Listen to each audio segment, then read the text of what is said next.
Welcome back to New Rockstars. I'm Eric Voss, and this is a breakdown compilation of Star Wars Andor Season 1. Every single one of our breakdowns from 2022 of the 12 amazing episodes of Andor's first season. You may be catching up on it now that Andor Season 2 is out and is just as good as the first season is, but there's a lot of characters, a lot of history, and a lot of just amazing moments and themes that we dug into deep back in those videos. So at the request of many of you, we compiled them all together in one video just for you to watch with some convenient chapters for you to work your way through. Thank you so much for supporting New Rockstars, and let me know down in the comments below what your favorite moment from Season 1 was. Mine obviously was the single episode that gave us both Kino Loy and Luthen Rael's big speeches. Oh my god, I think about them all the time. Anyway, take it away, 2022, Eric. This is a breakdown of Star Wars Andor, Episode 1. I am going to break down all of the Star Wars Easter eggs and the subtle details that make this show so great. So every Star Wars Disney Plus title opens with a red and blue lit series of familiar droid faces and metallic helmets. This one is updated to include B2EMO, or B2, the ground mech salvage assist unit new to this series. The Andor title card shows an eclipse in space, the crescent of that planet becoming a rudimentary version of the Rebel Alliance symbol, representing Cassian Andor's evolution from an undefined planet hopper to a fully fledged rebel soldier. We open on the rainy planet of Morlana 1, where the title lists the year as 5 BBY. Now, if you've been following Star Wars, you know that BBY and ABY stand for before the Battle of Yavin and after the Battle of Yavin. In this case, 5 years before the events of A New Hope and Rogue One. What's interesting here is that this is the first time where BBY has actually been used on screen in a Star Wars show or movie. BBY and ABY have certainly been used among fans, and the new Essential Chronology reference book from 2005 suggested some in-universe characters use the Battle of Yavin as a kind of calendar year zero, but Star Wars has never until now actually shown the letters BBY on screen. But this series is clearly trying to match Rogue One, which did use on-screen titles for locations, and this Rogue One prequel series is essentially a ticking clock toward that battle. Preox Morlana is the name of a private corporation contracted by the Empire to oversee this system and run their security internally, kind of like the Weyland-Yutani Corporation from the Alien franchise. Grand Moff Tarkin had kind of a smug outlook that was all about delegation, how just the fear of the Death Star and the regional governors would keep everyone in line. This is an extension of that. They're literally contracting their security out to a private company. Now, all this rain over the walkway lamps, the amazing synthy score from composer Nicholas Bertel, the security hovercraft in the background with their searchlights, all of this gives off a noirish cyberpunk feel, akin to Blade Runner, which is also the influence for the Rings of Kafrene in Cassian's intro scene in Rogue One. Cassian passes these display bubbles with some folks to have some fun with, folks to maybe fight or to bet on, and in the background you can hear a female worker saying,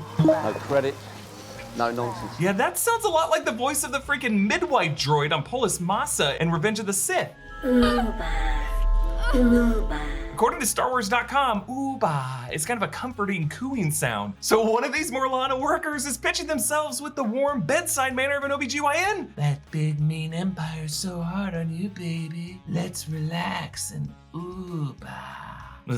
Inside, some holoprojectors beam a dancer, reminding us of the holoprojected Twi'lek dancer watched by the partisans on Jedha in Rogue One. So Cassian is looking for a girl from Kenari, but the hostess says that they have a girl from Tahina, who she says has those big dark eyes that you're looking for. Both planets are new to Star Wars, and the suggestion really is that people from Kenari and Tahina have dark features. Cassian asks for the name of the Kenari girl that the hostess had seen, and the hostess says, "Nobody here gives their real name." An interesting stated theme for this series. This will be a show about deceit. People's declared identities are rarely who they really are. The two cops, Kravas and Verlo, chase down Cassian because this is an employee-only area off limits to people not on the corporate payroll. This whole idea of company towns is also explored in Loki with the Roxxon-owned Haven Hills, Alabama. A bit of biting the hand by directors on this platform that's owned by a studio that essentially runs company towns with their own legal jurisdictions. They ask, "What he swam over? He swim over. What's going on?" Yeah, surrounded by water and literal bubbles in this opening sequence frames Cassian as a metaphorical, at least, evolutionary amphibian, transitioning from sea to land. The guy really has been adrift in an ocean, and he's now on a hero's journey to walk a path. After wrestling a blaster from their hands, Cassian says, "Tell me what to do! Let's hear it, boss!" Another motif throughout this episode, pretty much every scene ends with the character telling Cassian exactly what to do. Make yourself useful. Now go fix your face. Finish up. Get out. Don't come back. He's still a wanderer who needs this direction. Now Verlo doesn't get up, and Kravas says, didn't mean it. That thunderclap was kind of a thud of realization for Kravas. Don't make a guy feel like he has no other way out when he is still holding the gun on you. But Kravas still tries. We played too hard and you didn't understand, and he tried to grab you and he fell and he hit his head. We're going together. I'll tell him what happened. Yeah, coming up with this whole false story of what really happened. This tactic comes up throughout the episode from many characters. Specifically, Cassian later uses this with Brasso. There are two guys conspiring on an alternate version of the night before's events. It's almost like Cassian gets this from the Sentry. And on to the planet Ferrix. This is actually part of the same system as S1.E1. Its name is likely based on the term ferrum, the Latin word for iron, which is why its chemical symbol is Fe, kids.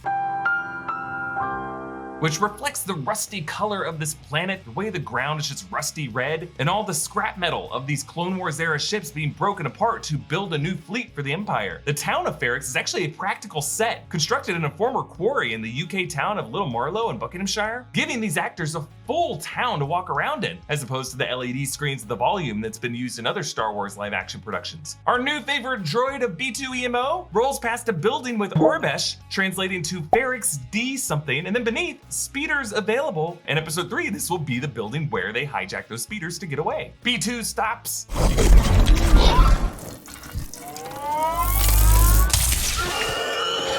These boars look like the Bladeback boar. This is from the Star Wars Galaxies game. B2 rolls up to sleeping Cassian on the ship that he took to S1.E1, now parked in the shipyard. Cassian, I brought what you told me.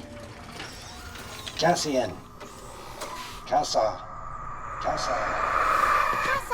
So B2 is voiced with an adorable stutter by Dave Chapman, a longtime voice actor who actually puppeteered BB-8. But in this show, they usually let the people who puppeteer the character also voice the character. Now, we don't know if in this scene B2 actually calls Cassian Kassa, or if Cassian hears the voice of the droid in his dream calling him what his sister Carrie called him. This flashback shows the planet of Kenari, where a riverside tribe of youths react to a Republic-era vessel crashing overhead. And I say Republic because if Andor is set in 5 BBY, anything before 14 years prior to that would be Clone Wars era or earlier. That was before the Republic gave way to the Empire. Notice as that ship crashes, a secondary explosion releases a trail of yellow smoke, a clue that it was a kind of chemical bomb that caused this crash. One girl tries to signal it before another shuts her up. Now the leader is credited in the credits as Alpha 1, the shouting girl is Alpha 4, and we don't really have any other name for them than Alphas for now. Just an interesting choice to have these Kenari kids speak to each other without subtitles. Now we obviously don't need the translation, we can figure out what they're talking about based on the context, but the rare choice in Star Wars to not translate what people are saying keeps Cassian and his past at a bit of distance for the viewer. Like the camera could be that of a documentarian embedded with these refugees just along for the ride, and requiring us to just take all this in without any judgment. Cassian wakes up and asks B2 about who came asking for him while he was out. Pausing for data lag.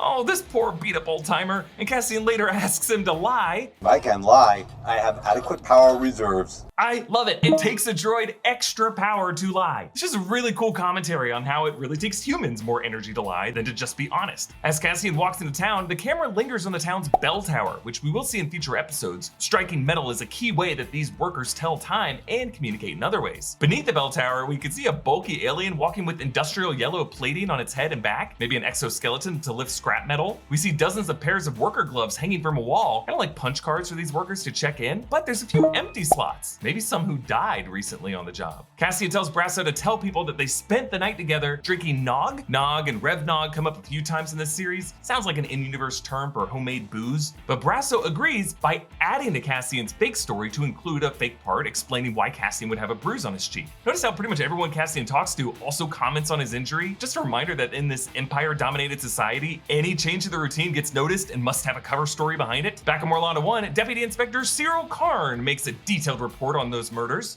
Have you modified your uniform? Perhaps slightly. Pockets piping and some light tailoring. I love commenting on an officer's uniform in Star Wars because yeah, that suit fits tight around his core and waist. On Chief Hines' screen, the Orbesh on the second line translates to Ferrix. So the answer to Karn's inquiry was actually right there on that screen, but Hines tells Karn not to pursue it. 2 dedicated Primor employees caught in the sad orbit of heroic calamity. But they were murdered. No, they were killed in a fight. Yes, a third time characters try to concoct a false narrative out of convenience. Hein is on his way to Imperial inspection and doesn't want to have to report a recent crime. We see how this era is giving all of the people a strained relationship with the truth. Back on Ferrix, Cassian approaches a shop with Orbesh on the front, including the words conversion codes. Biggs detaches some parts. This looks like a pod racer engine. Her welding mask looks like the piece of a droid head. Cassian tells Biggs that he wants to sell her high-profile contact a valuable part. I got an untraceable NS9 Starpath unit.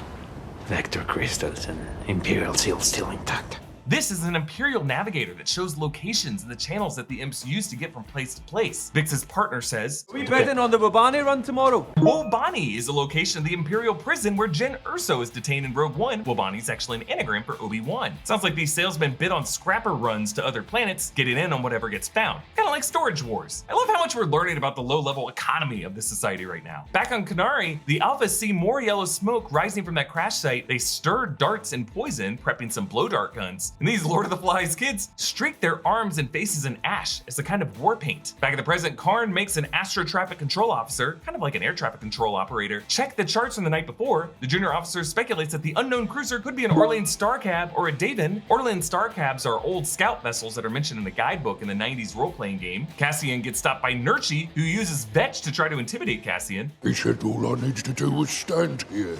Yeah, the actor who plays Vetch is Ian White, the actor who plays the giant 1/1 in Game of Thrones. The guy is 7'1", and again, I love that they let White physically play the part and voice the character. Meanwhile, the Orbesh on the shop behind them reads screens. As Tim tries to follow Bix, he loses her near a sign in Orbesh that reads droid parts, and above that from the opposite angle, you can see it reads service as Bix passes a gonk droid, and on that droid shop wall hang a few legs of protocol droids. Also, as Tim looks around, there's another parts shop sign in a different language. This looks like at least now Huttese, maybe something else. I just like that not all the signs are in Orbesh to show the diversity of races that live here. Bix walks into a repair shop, repair in the Orbesh there, but also out front hangs a bell or a wind chime, something later that the proprietor Solomon Pak will use to clang to signal other townspeople to act. Bix asks for a Bending Mesh Tech filter, Bending being a StarCraft company in universe that made the XR-12, but really this is a kind of code between Bix and Solomon for a communicator hidden in the cylinder column, and she communicates by flipping a series of switches to release a rhythmic beeping, kind of like an in-universe Morse code. An intel officer on Morlana 1 eats a mouthful of blue ramen, the Star Wars tradition of randomly blue food. They reference an Imperial census that was done 6 years prior, so if this is 5 BBY, that census would have been an 11 BBY or 8 years after the Imperial takeover. And another officer warns about cracking down too hard on Ferrix. They have their own way of doing things. I love all these little examples we're getting in this era of Star Wars about how hard it is to have any authority over all of these diverse planets and societies. In the shipyard, Cassian gets chewed out by the guard, Pegla, played by Kieran O'Brien, aka James Tart and Ted Lasso, Jamie Tart's a-hole dad. His boss, Zorby, barks over the PA. What in the name of Chop is going on out there? Chob. So Chob's knob is an expletive used by Biff in the Heir to the Jedi novel, and we learn that Pegla knows Cassian is switching out chip logs, and he knows that Cassian used this for something shady. We end the episode back in that Kenari flashback where Cassian leaves his sister behind.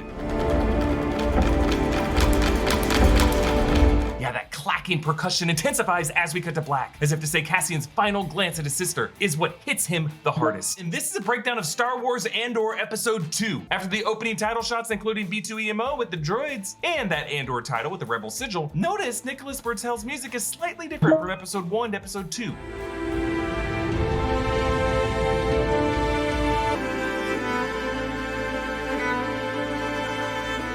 Yeah, Bertel adds a bit more of a gallop to these strings, as Cassian in this episode has to pick up his pace to stay on the move from the forces now hunting him down. Even in the final shot of the episode, our man has to break into a jog, but we open on Kenari in another flashback. As young Kassa's Alpha tribe hikes to the crash site, a reptilian creature or a large insect crawls down a tree. Now at first we assume this thing's head was at the top until it moves, and we realize we had it backwards. Such is the case with Cassian Andor on this show. He is not truly defined until the guy has to move out of his stasis. As before, we do not get subtitles for these Kenari kids, nor do we need them. Notice they all wear scavenged, ill-fitting clothes of yellow, orange, and brown colors. One girl's clothes actually look like the orange Rebel pilot flight suit, whereas the taller, older kids can all step over that fallen tree to hop over it. Young Cassian's too short and has to sit on it and drag his butt over it, which is why he's having trouble keeping up. But they pass this vast pit that has been abandoned, and based on the dozens and dozens of terraces, it has been dug dozens of layers deep. We cannot even see the full rock bottom of this pit. You can see all these cave-ins on various sizes that have taken out the machinery and the infrastructure. So this project might have been attacked or bombed or sabotaged in some way, and then shortly after left behind, not even cleaned up. My theory is that Cassian and all these other alphas might have been the children of these excavators who died in the cave-ins. And the reason that their clothes are all matched and do not fit well is because those are the clothes of their parents and other workers who were working on this site who died. All this could explain why Cassian looks out at this pit with this look of wistfulness. Now back on Ferrix, there's a man credited as Time Grappler, a job that I would love to have, and he readies himself in the bell tower.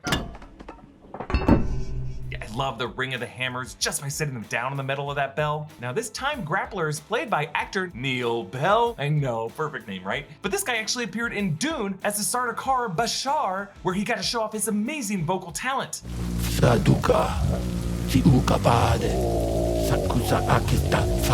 Now notice how this bell is a piece of metal folded on itself so that no part touches another part, and based on the swirls of black in that gray metal, this might be Beskar. Now we know from the Mandalorian in the Book of Boba Fett that there was an Imperial purge on Mandalore taking all that planet's Beskar, but since Andor is set in 5 BBY, that would be years after this. I just love how dedicated this Time Grappler is to his job. There's no audience watching him. His movements are a kind of routine discipline, rage exertion, calculated to produce the most harmonic sound as possible from this metal, because this is a crucial function for the entire working town. Not only do they similarly bang metal to signal each other next episode, here everyone sets their clocks to this. The shipyard, the scrap workers, the shopkeeps. And so we see why Cassian needed such a firm alibi. This town does not stay awake at night. There's kind of a self-enforced curfew. Now, as Pegla turns off the shipyard lights, a few gaunt birds peck at the machinery, which I'm pretty sure are practical puppets. Unfortunately, these guys do not appear in the next wide shot though, which is a shame. These Disney Haunted Mansion birds need to be everywhere. These birds actually look like the steel pecker puppets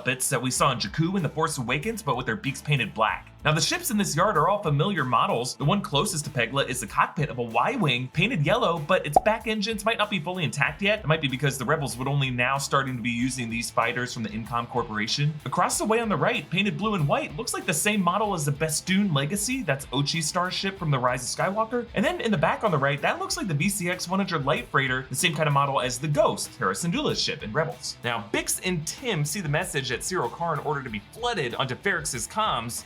More security seeking a Kenari male resident of Ferrix for questioning. Citizens with any information, please contact the Pre-Orcs Morlana security without delay. So it's not really common in Star Wars for human characters to be physically identified by their home planets like this. Like, it probably has happened, it's just not very common. Like, humans from Tatooine don't really look any different than humans from Naboo or planets from Corellia, despite the vastly different climates on those planets. But remember, last episode implied that Kenari is coded to mean having dark features, and there's definitely a parallel here in the way that real-world APBs often go out describing suspects with certain physical features. This series' first few episodes proceed with a pace and setting and theme similar to the slow burn of things like Spike Lee's Do the Right Thing and HBO's The Wire. Really, we're just living in a few days of a working life of an oppressed people with tensions rising and rising and rising to a boiling point, intercutting with cops who completely misunderstand this community, and really just because they're trying to avoid the ire of their bosses, who are completely disconnected from everything. Cassian returns home to meet Marva, played by Fiona Shaw,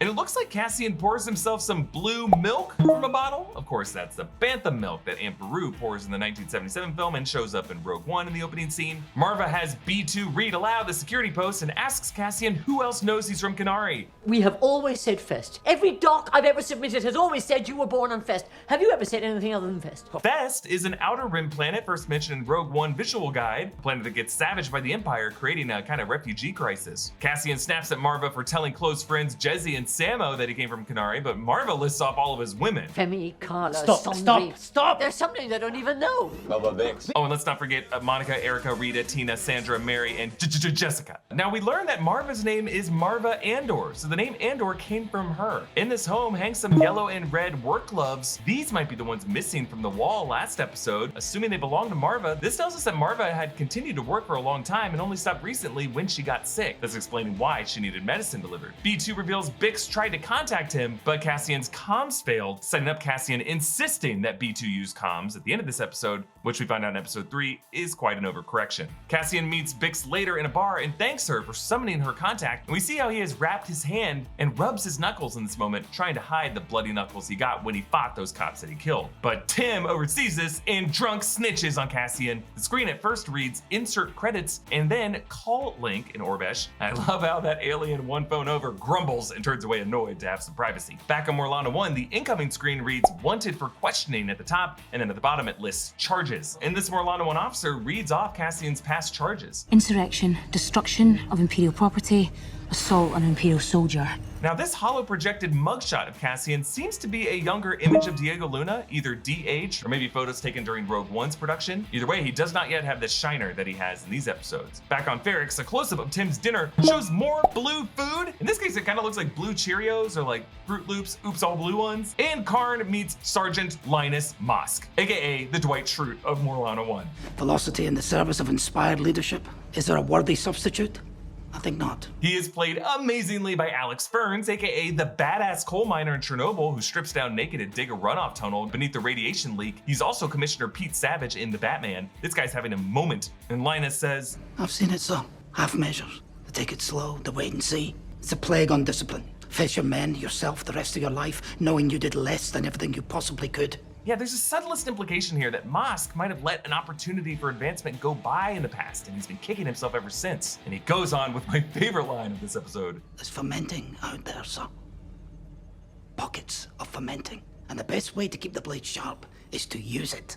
Pockets of fomenting. And remember, we know Karn loved to tailor his pockets, so Mosk must know that the way to Karn's heart is through them. Actually, podcaster Holly Frey on Twitter made an awesome thread about how Cyril Karn's costume might have actually been tailored uniquely by the show's costume department compared to the other Pre-Morva uniforms like Mosk's, to show how he actually stitched part of the seam on his shoulder. Cassian retrieves from a hidden compartment on the ship his NS9 Starpath unit, where indeed that Imperial seal is still intact. And back in the Kenari flashback, the lead girl silently slides down the dirt into the debris trench where yellow gas continues to waft up from the wreckage. Then we see Luthen Rael making his approach toward Ferrix, piloting a Fondor Hallcraft with a Fondor droid mod AI voice assisting him. Fondor is a planet known for its industrial shipyards and purple inhabitants mentioned in comics like Han Solo at Star's End and Darth Vader Strikes. Then as a time grappler wakes up the town, Bix wakes up to the super comforting sight of her previous night's hookup sitting in a chair staring at her. She asks for Calf, which is the in-universe Star Wars term for coffee, so Cassian gives B2 these comms, and B reminds him that only Cassian knows where Marva's cache of credits are, so if he were to die or get captured or have to leave, those credits would be lost. And as Marva looks for B, we see that there is a Bantha figurine on the shelf. Those are the big riding beasts that we see on Tatooine. I got to meet a big talking puppet version at Star Wars Celebration. I love these things. And also she finds the staff weapon that Cassian carried with him as a kid on Kenari, confirming to us that he has been in this room since he was a kid. Or like me, he's just a grown adult who likes to keep Star Wars toys lying around. Back in the flashback, the Alpha see the crew of that crashed ship, some with gas masks over their faces, all of their skin tainted yellow from the chemical detonation, but their uniforms bear the logo of the Separatist Hex icon. So this is during the Clone Wars, and these are Separatists, part of the Confederacy of Independent Systems. This is probably in the final years of the Clone Wars. Now, the Separatist that she passed before rises and immediately shoots her in the back. What a jerk. This girl's name sounds something like Monitu or Moniku, based on what the other kids are calling her. The others take down the Separatists with blow darts and, crying, carry off her body, but Cassian stays behind because he wants a taste of the goods. Meanwhile, adult Cassian approaches Zanwan's shop. The Orbesh on the outside of the building translates to Zanwan's, and Cassian fears what the guy researched about the planet Kenari. Kenari, mid-rim, abandoned after Imperial mining disaster. Mining, everyone died. Abandoned and considered toxic, Imperial prohibition. This might be the first time Cassian has heard how his home planet is listed, but it's interesting for them to call it an Imperial mining disaster, when those Separatist patches would have placed this probably before the Empire. But maybe there was something else going on there. Like maybe there was a kind of war crime that the Imperial records now wanted to cover up by calling it just a mining disaster. Or maybe something even worse happened there after all this went down. Either way, Cassian's now hearing how he left his sister behind on a toxic planet. Now Karn and his unit traveled through hyperspace from Morlana 1 to Ferrix, which is a bit odd because I thought they were part of the same system. Cassian, I don't think, needed to go through hyperspace to go from Morlana 1 to Ferrix. So would they need a hyperspace jump to get there? I don't know, maybe I'm overthinking it. But Linus says, There may be some local residents who are less than enthused with that presence. You may remind them that there's a territorial forum once a month where they are free to make official complaints. Now notice how the younger soldiers scoff at this, while it looks like the older ones remain stone-faced. It's probably because these older guys remember a time before the Empire and before Primor's contract, and therefore might have a better idea of the rough types they're about to face on Ferrix. Meanwhile, Karn gives just a dog shit motivational speech. There's no room for doubt on the path to success. And, justice.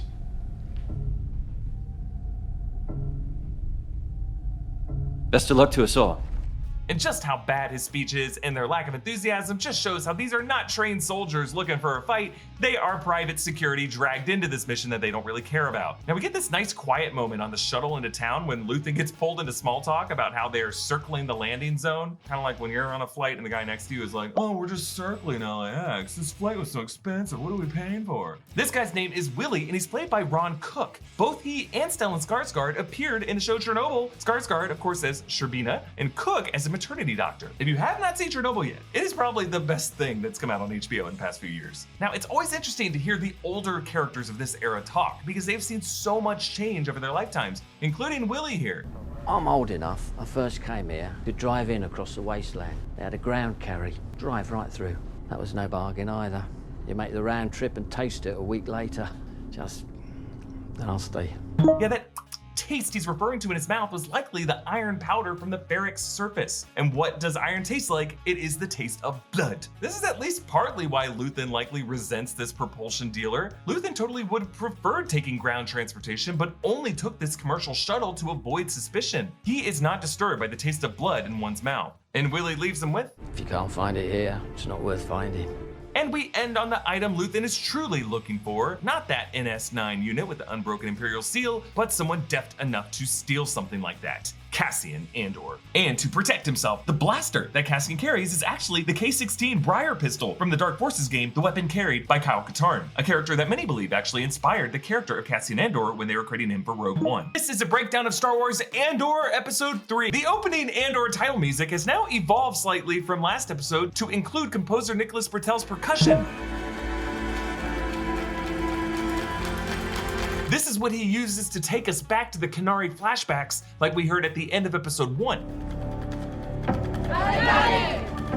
Then we cut to a shot peering from darkness at an octagonal hatch. This is a popular type of framing, like Jordan Peele's Nope opens this way, and you may remember the final shot of Lost Season 1 when the camera drops down into that hatch. Actually, this octagon is giving me major Dharma Initiative PTSD, but you know, that's just me. I know, I'm cuckoo. Or even Shawshank Redemption, when the warden discovers the hole behind that poster. This type of framing is often meant to show dangerous discovery, as if characters are crawling down the lens of the very camera we're shooting this through. And as they descend into this darkness, their worlds will be forever changed. The ladder rungs on the left tell us that this hatch was supposed to be vertical, but the ship has rolled on its side. Kassa's shoes are stuffed with rags so that they'll fit better. Really, all these kids' clothes seem scavenged from others, suggesting that they might have been the kids of the workers who died in that pit's mining disaster, whatever it was. The crew of the ship has yellow skin from the poison yellow gas that caused this crash. Their uniforms are marked with the separatist hexagon sigil, so again, these guys seem to, at least based on their clothes, have wanted to show some allegiance to the Confederacy of Independent Systems during the Clone Wars. Or maybe they're not separatists, I'll get into why later. Kassa sees his reflection on the glass surface, perhaps the first time in years he has seen his reflection, flooding him with memories from before he was an orphan, also suggesting that the kid has never looked in a friggin' puddle. Yet when he strikes the surface, the scene edits to the present day Ferrix scrapyard, making it look as though Kassa's staff caused the ship's bulkhead to drop off. Concept art suggests this is part of a Republic Venator class Star Destroyer, so Ferrix's function is to disassemble Republic era spacecraft for parts to repurpose for the Imperial fleet. I just love the attention to detail in these wide shots. Each of the workers on the scaffolding, you can see the molten lines in the metal to show where they are detaching load-bearing points. And as Cassian tells Brasso that he's leaving this planet, you can see this lifter droid ambling behind him. As Luthen's shuttle lands, there's one droid whose job it is to just be steps. Oh my god. Now at this terminal are a few protocol droids with red and yellow plating matching the shuttles and much of the wardrobe on this planet. As Luthen strolls into town, there's one doofus who just hops off a 2-foot ledge. I don't know, maybe he was expecting that stair droid and he panicked and freaked out and turned into like an NPC. Luthen connects with Bix. More enforcement put out a bulletin last night for someone meeting Cassian's description. I've seen it. The bulletin doesn't mention him by name. It says they're looking for someone from Canary. His Imperial prison record says he's from Fest. Yeah, so it sounds like Luthen has definitely done his homework on who Cassian is and what his background really is, suggesting that he may have had his eye on Cassian for quite some time. The Primor docking ship arrives from hyperspace and immediately releases 3 tac pods to the Ferrix surface. No time at all spent between that hyperspace arrival and the tac pod release because Mosk and Karn do not want to waste a second. B2EMO rolls down the street and a passing cart wipes the frame to a flashback of a younger, newer, more polished B2EMO who doesn't stutter in this past. Airborne concentration minimal. No detectable gas toxicity. A younger Marva and her partner Clem sabotage this ship in order to steal some console units and fuel modules, and they find young Kassa destroying a lot of that. He speaks some Canary at them. He doesn't understand you. Now, my buddy Tommy actually spoke to Fiona Shaw about the Canary language, and she revealed that it was a real language with functional grammar that the child actors all had to learn, and that the adult actors were deliberately not told what any of it meant. In your script, did they give you an idea of what Cassian was trying to communicate to you? Was there language in there, or was it always just kind of supposed to be built up that you guys didn't have a common understanding? Well, what's astonishing is that it is a language. They did write a language, and the language has a grammar. I don't understand it because I'm not Canary, but they did use a language that they invented, and so it's a future language with bits of other languages that might have concurred into the future and become a language. No kidding. B reports. Republic frigate approaching. So confirm this is during the Clone Wars, making it even more weird that the records in episode 2 would label Canary as an Imperial mining disaster. So something else must have happened on this planet at a later point in history. Now, above the tac pod door that drops down is Orbesh translating to caution, and notice how Karn gets his stink face from the worker, and he actually does a double take to see that worker still stink facing at him. This is really his first encounter of a local absolutely hating his presence. Tommy also spoke to actor Kyle Solar, who said that he took inspiration from troopers from real-world history between the world wars, who got swept up in these political movements, perhaps referring to the Nazi brown shirts who would patrol streets overzealously just like his character does. I did look in between the world wars about people who were committed to or swept up, in a cause, for a belief system that, it starts out quite innocent, maybe quite natural, and then all of a sudden something happens where you didn't realize you'd crossed the line. Now, back in the flashback, Marva and Clem argue about whether to bring Kassa with them. B, get me the drowser. No, Mother, no. Shut up, Clem. He's got people here. Yeah, people who've just killed a Republic officer. It'll be open season here the moment that frigate lands. Not sure why Marva would say Republic officer, being the one that those kids blow darted when the crew of this ship are definitely wearing separatist crests. Like, you gotta imagine the costumer would know what that sigil is. I don't know, maybe the crew was part of a Republic sting operation. Star Wars characters are always disguising themselves as the baddies. I would just be fascinated to know what that crew was all about and how Marva and Clem were able to put a smoke bomb on it. Karn's men raid Marva's home, doing B dirty. Where's Cassian, droid? Mama Marva. Pull his power supply. No. Don't let them scare you, B. They can't do that. They're in Shut our up! Yeah, this dude. Especially when he consider lying requires extra power from B, and likely so does feeling fear. That dummy Cassian gives away his position by using the comms he insisted that B carry. Meanwhile, Cassian barters with Luthen over that Starpath unit. You can track every Imperial coordinate for 9 radial parsecs. Parsecs used as a unit of distance, of course. But it's interesting how the Starpath unit only works one time when you plug it in. Otherwise, its seal is broken, and presumably the coordinates either get scrambled or the Empire gets alerted that it was used. But Luthen is definitely less interested in the unit than he is in the person who could steal it. I went in and got this myself. How? How's that possible? It was sealed on the Imperial Naval Base in Steergard. This tells us that Luthen knew where the unit was, which tells us that he has some well-placed sources within the Empire. I speculated that this unit isn't that valuable to him, and he might have actually set it up as a kind of golden ticket to get stolen as a test in order to recruit quality candidates for the rebellion. Cassian explains how he infiltrates the Empire. You just walk in like you belong. They're so proud of themselves. They don't even care. They're so fat and satisfied. They can't imagine it. That someone like me would ever get inside their house, walk their floors, spit in their food, take their gear. Such a fascinating indictment of the Empire that we've all been feeling to this point, but also characterizes Cassian so perfectly for Luthen. The disdain and his loathing in the way he describes Imperial officers. That's exactly the language that Luthen needs to hear. He's ready to recruit this guy right now. It's also interesting how Cassian seems less afraid of the Empire than he is of the local authorities. Maybe because he knows that the Empire are so arrogant and detached, whereas the local cops like Cyril Karn are ambitious, have something to prove, and are people you gotta worry about. Luthen kind of goes off on a tangent here. These days will end, Cassian Andor. The way they laugh, the way they push through a crowd, the sound of that voice telling you to stop, to go, to move, telling you to die. Rings in the air, doesn't it? Soon enough, I'll have something else to listen to. Yeah, he ends up foreshadowing how the triggering sound of Imperial orders will be replaced by the sound of the reckoning of this episode. Luthen goes on. Well, they'd hang me, wouldn't they? Take me up Rix Road and hang me in the square. Wouldn't be the first time, would it?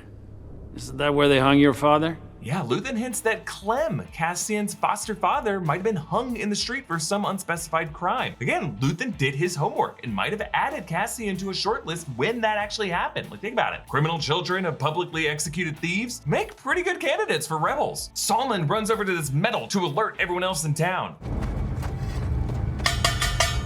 forming a signal for all the townspeople to join in with, akin to people in neighborhoods alerting the arrival of cops by yelling things like 5-0, 5-0. If you think about it, all of this hammering on metal is inspired by the bell tower at the center of this town. The way that Time Grappler announced curfew is the same way that they all unite now. Luthen realizes Cassian was carrying a comlink and gave away their location. Rule number 1. Never carry anything you don't control. I like this. Give them some rules. Luthen's already begun training Cassian in the rules of being a rebel spy. Later, he shares the next rule. Rule number 2, build your exit on your way in. Brace yourself. We actually see how Cassian applies both of those rules in his opening scene in Rogue One, having an exit ready to go in the alleyway and killing off his informant who would only slow him down and make him lose control of that situation. We also see how resourceful Luthen is, blasting a chain crank to snare one of the blues by using the counterweight of the machinery. Outside, the cops are scrambling. North team, where are you? There's no signs. I don't know what street. Yeah, removing the signs so invading forces don't know how to navigate is a common guerrilla tactic, used recently by Ukrainian forces, removing road signs to confuse the invading Russians. Tim gets shot by a cop. That cop gets sent back to the TAC pod to get it warmed up. This is a guy who faces truly the most vicious death, so, you know, good riddance. Marva taunts the cops that are stationed with her. Gets to you, doesn't it? Shut it. That's what a reckoning sounds like. You wanted to stop, but it just keeps coming. I told you to shut up! During this, we see Brasso walking away from the TAC pod and removing his gloves, indicating that he was the one who sabotaged it. Notice later, he actually uses one of the cables that he and the other workers were tugging out of the piece of heavy machinery in the earlier scene, at the beginning of the episode. So this way, anyone could argue that the Primor guys just stupidly parked their TAC pod on a scrap field and didn't pay attention to what they were parking on and could have gotten entangled in. The perfect crime. Marva goes on. It's when it stops. That's when you really want to start to fret. Why? What happens then? Yeah, she doesn't say, but the implication is clear. When it stops, it means all the people who were clanging are now in a position to attack. And we see that as soon as the clanging stops, Cassian's blaster is now at the back of Karn's head. Drop the weapon. And we did see this earlier in the shootout, but I just love how Cassian's blaster clicks and mechanically locks into load. And again, this gun is the K16 Briar pistol from the Dark Forces game, carried by Kyle Katarn, who at least inspired the character of Cassian Andor when they created him for Rogue One. Just the reloading quality of this pistol makes me want to go back and play Dark Forces. Notice how the first thing Cassian does here is crush Karn's comlink, showing how he has been learning from Luthen's rules. Now that pilot gets dragged by the cabled machinery and the TAC pod slams into the frame that props up the dismantled Star Destroyer, but we cut away from the cockpit at the last second back to Mosk. So this way we see the explosion the way that the rest of his team would have from the ground, and we get to see their panic as they realize that they are not in control of this situation. But that will put them behind us. Shit. We're under siege. They're everywhere. Ah yes, shit, mailed, Shaza, a real-world profanity that you do not really hear in Star Wars, though the word shit did appear in written form in E.K. Johnston's YA book, Queen's Peril. Then we see Andor applying the second of Luthen's lessons, build your exit on the way in, and he does so by rigging this dummy speeder with explosives to draw their fire so that he and Luthen can escape on a faster speeder. Cyril Karn, humiliated, watches his ambitions burn in front of him. The blues that he brought in here are now wounded, and they shout, "Back to!" referring to the Star Wars healing fluid that comes in tanks and in spray form. They yell back to the way one would, "Medic!" Now I love this. Luthen whistles to signal his Hallcraft to power up, and this final sequence intercuts between Cassian's hurried escape with Luthen and Kassa's hurried escape with Marva and Clem. And with Bertel's score, it is just heartbreaking. It feels like it is part of the same escape, a character always on the run, never really feeling the comforts of home. Clem loads the stolen parts in a hidden compartment that's under that checkerboard tile, telling us that this is the same ship that Cassian has been using all this time in the same compartment where he hid the Imperial Starpath unit. Sunlight beams in on Marva as she turns around to check on the waking Kassa, on the same cot where we saw Cassian sleeping in episode 1. But instead of the face of the young kid looking back at her, the editing cuts to the reaction shot of adult Cassian, a mother and son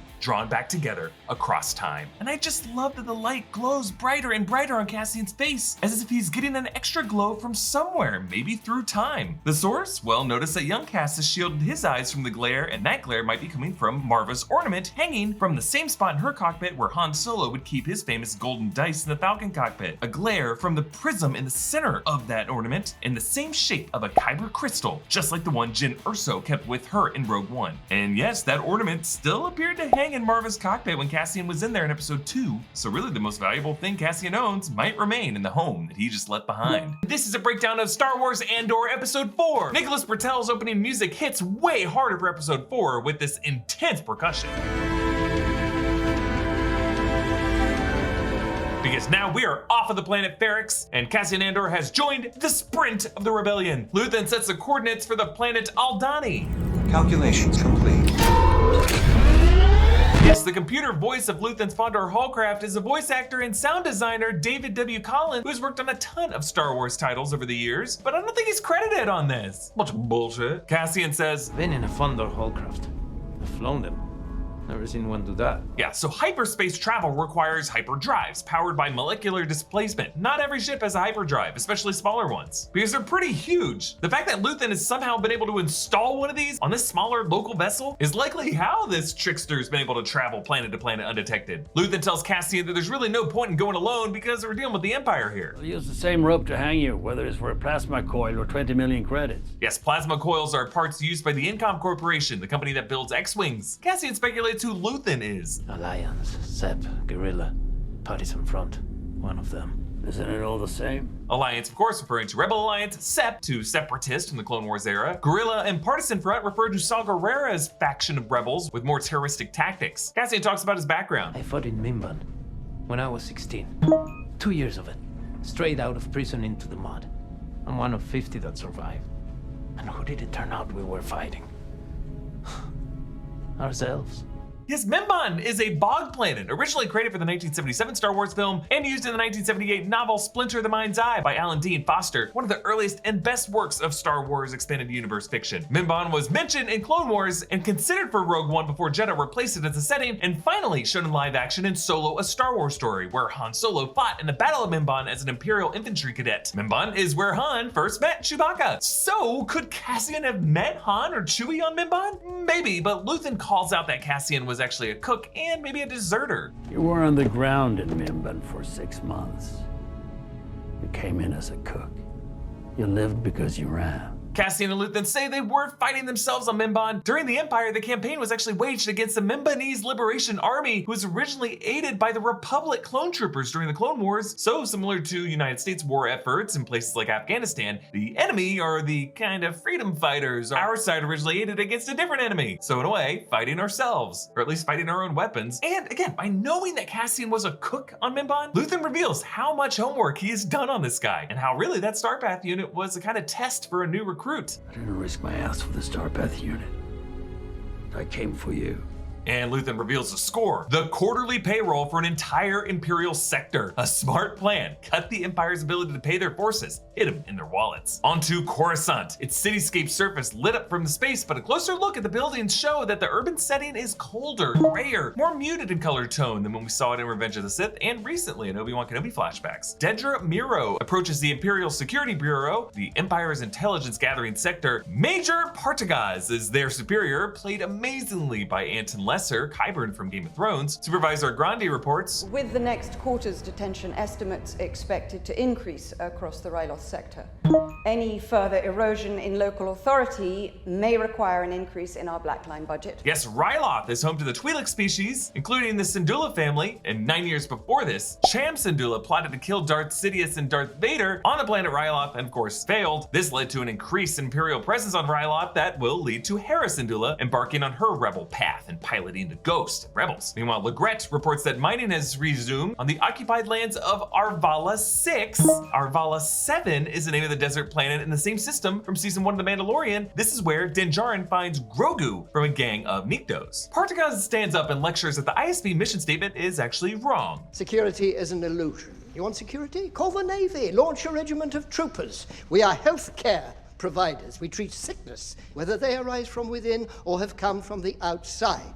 The longer we wait to identify a disorder, the harder it is to treat the disease. Yes, Anton Lesser breathlessly zips through all of his lines, max efficiency, as if it's a sin to waste any time or effort when you're on the Empire's clock. His comparison to their work as treating disease recalls the Grand Inquisitor's philosophy about the Jedi. But the Jedi Code is like an itch. He cannot help it. But whereas the Grand Inquisitor simplifies this ill as a compulsion that must be stamped out, Partagaz disturbingly views all dissent as a kind of disorder that's treatable with the right medicine, which forces us to ask, what's creepier, an extermination and a purge, or a kind of enslavement and brainwashing? Blevin reports the latest drama from Ferrix and Morlana 1 that we saw in the first 3 episodes and mentions the recovered Imperial Starpath unit, which freaks out Dedramiro because that's her jurisdiction. She's wondering, how did that even get in their hands? Partagaz asks Young about traffic to the Abrion sector. Proactive measures, sir. There's an increase in construction shipments going to Scarif, sir. Yes, Scarif. Really the closest thing we've gotten so far to Star Wars major events continuity. Scarif, you should know, is where the Empire moved construction of the Death Star from Geonosis 4 years prior, under the supervision of director Orson Krennic. And while I don't need cameos from Vader or Palpatine, or even Tarkin on this series, I'd love me some Ben Mendelsohn Krennic showing up, please. Onto the planet Aldhani. This is actually shot in the real-world Scottish Highlands, the gorgeous green hills near the Cruachan Dam and its power station. It's an actual dam. You can go visit it. Cassian chooses the name Clem as his alias, which was the name of Marva's partner, and we think Cassian's foster dad who was hung on the street in Ferrix. Luthen gives Cassian a down payment. It's a Quati signet.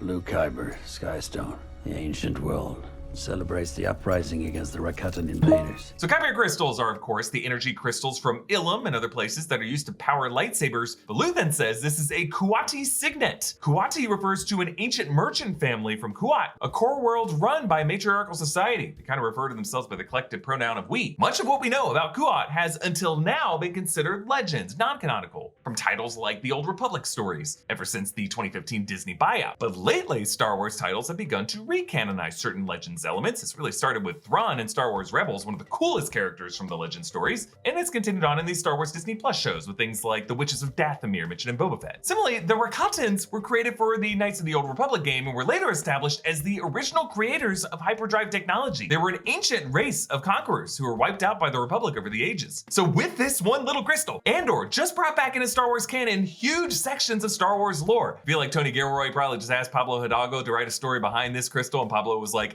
yes please. Luthen tells Vel Sartha, leader of this mission, that Clem is joining the team whether she likes it or not. And he starts out nice, but I love how he loses his patience with her. You'll take him in and lie about how it's come to pass. You plug him in as a replacement for anyone who goes down along the way. For the next 3 days, if for any reason— Look at me! You wanted to lead.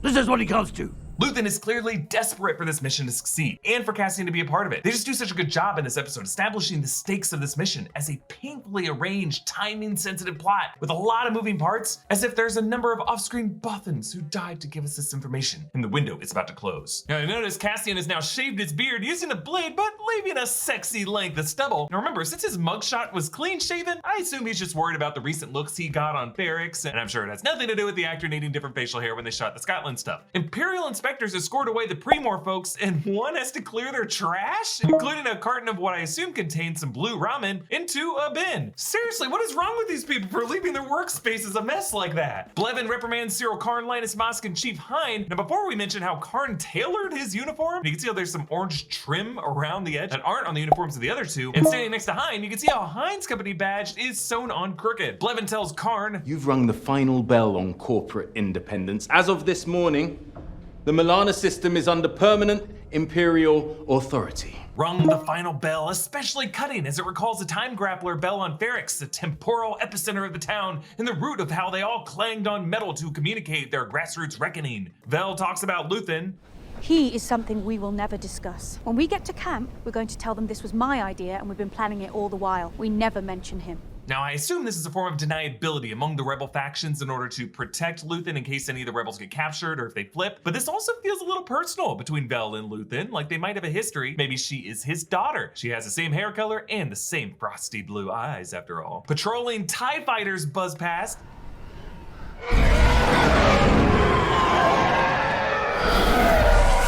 Their iconic engine scream is dampened at first, but then roars as they cross over the ridge. I love the sound design and everything Lucasfilm. Dedra reads about the Starpath unit in the report. Ensign retrieved a sealed Imperial NS9 Starpath unit from the site.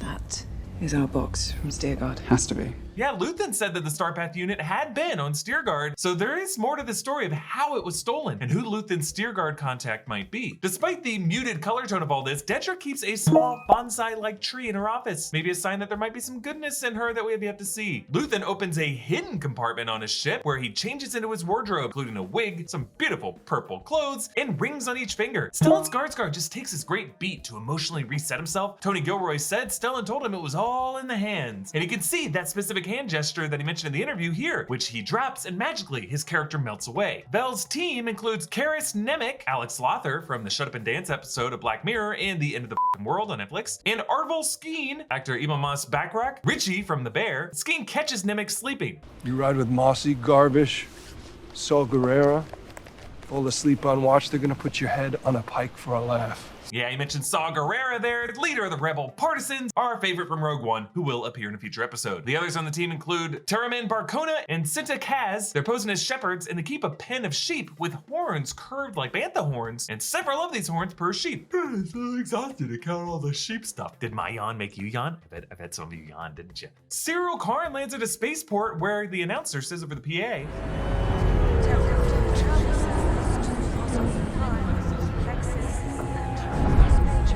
Tel Gordo Travel is a shipping company from the Star Wars role-playing game. Hosnian Prime, of course, the core world that will later become the capital for the New Republic until the First Order makes it go boom boom in The Force Awakens. Plexus was a sector also mentioned in the role-playing games, and Euphorus Major was a planet mentioned in a junior novel companion book to Star Wars Rebels. So Cyril's home world must be one of these three. Cyril takes the elevator down since the spaceport and the metro would be on the top levels of this cityscape, and the living quarters would be lower and lower further down. But it also just mirrors how this guy is pretty much rock bottom in his career. His mother, Edie, slaps him and takes him in. She's played by actress Catherine Hunter, Fig from the Order of the Phoenix, and played the witches in the tragedy of Macbeth last year. Senator Mon Mothma visits Luthen's store, Genevieve O'Reilly returning from Rogue One after first playing the role in a Revenge of the Sith deleted scene. Of course, the character first played by Caroline Blackiston in Return of the Jedi. This store is an intricate revolving door. This whole area is just bright and strolled by these rich women, making it seem like Coruscant's Rodeo Drive. Luthen tells Mon Mothma, "Free your mind, Senator. This is a place where time stands still.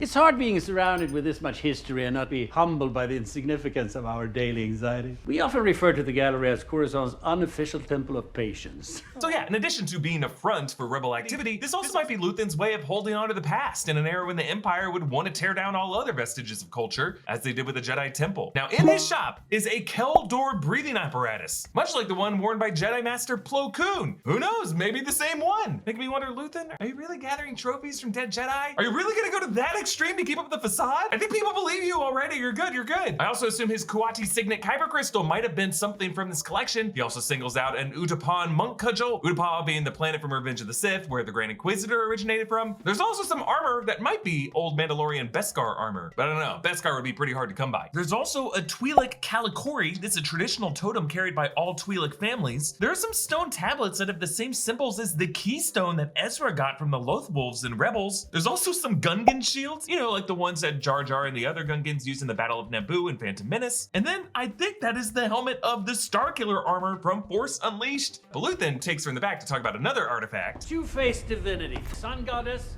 and a serpent from the overworld sharing the same mouth. Yes, this stone art reflects both Luthen and Mon Mothma as people. Both of them are two-faced figures in a way, one persona in the sun, one in the underworld, but both having to speak out of the same mouth. Mon Mothma says, "I found someone I think can help me." Someone who? To Bring into the circle? No. She may be referring to Bail Organa, but I would think Bail might already be part of this inner circle. Could be Bail's daughter, Leia, who would be currently working as an apprentice senator under Mon's mentorship. I don't know, maybe Mon Mothma wants to use the girl as a money mule, a way for her to move some credits back and forth. Now, the 7th member of the Aldhani rebel team arrives via speeder bike. This is Lieutenant Gorn, an Imperial defector. There were men on the inside. He mentions an Imperial engineer arriving from Coruscant who might be Galen Erso. Maybe this is a period where Galen is being moved from Coruscant to Eadu and is forced Death Star super laser research. Mon Mothma's husband Perrin added some familiar names to the dinner party guest list. Ars Danga Sly Moore from the Vizier's private chamber? Yeah, Ars Dangor was first mentioned in the Tarkin novel and was implied to be one of the goofy-hatted men from Palpatine's entourage in Return of the Jedi. Sly Moore is that creepy-looking bald Umbaran female aide to Palpatine first seen in Attack of the Clones and often at his side. And that chick is a Force adept. You do not want to be sitting across from her at a dinner table trying to hide stuff. These are Mon Mothma's main political foes. Well, these people are fun. Oh, are they? Are they fun? Oh, we should find some Gorman guests for tonight and see how amused they are. Your fun friends just cut off their shipping lanes yesterday.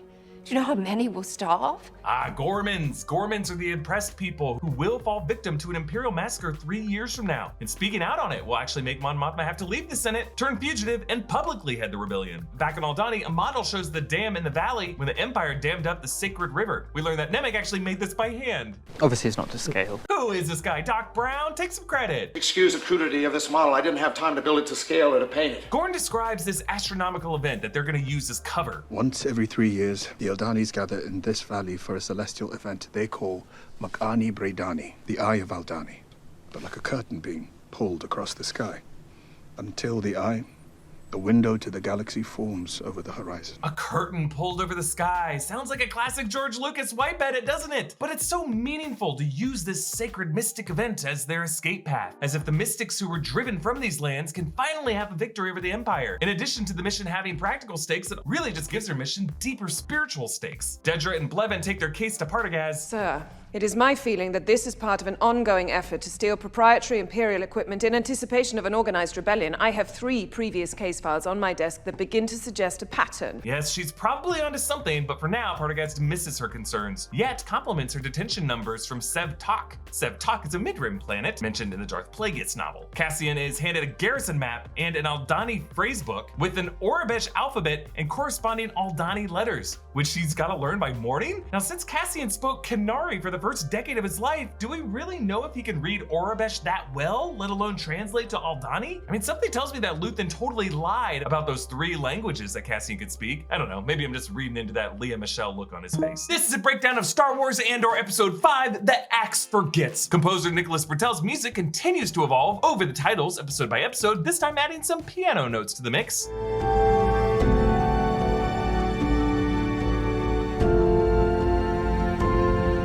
By the season finale, this better be Bertel's Succession theme. Now, this title of The Axe Forgets comes from the Rebel Arvel Skeens line later.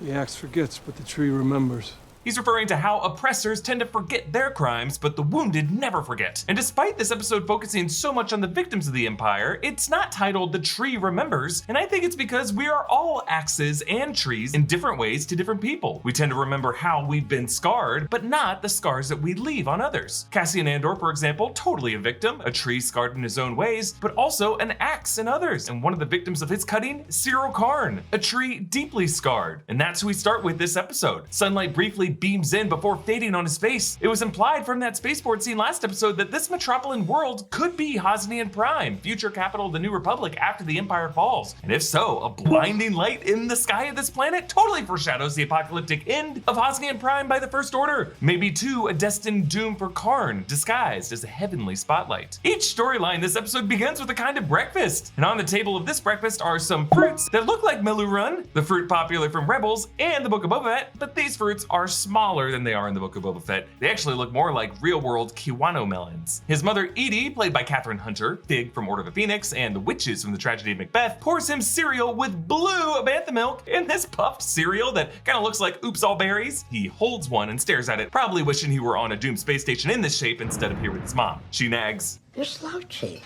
By the time you remember to sit up straight, it's too late.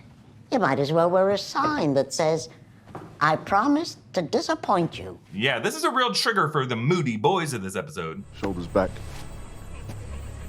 More. Don't touch me. You want something, you tell me.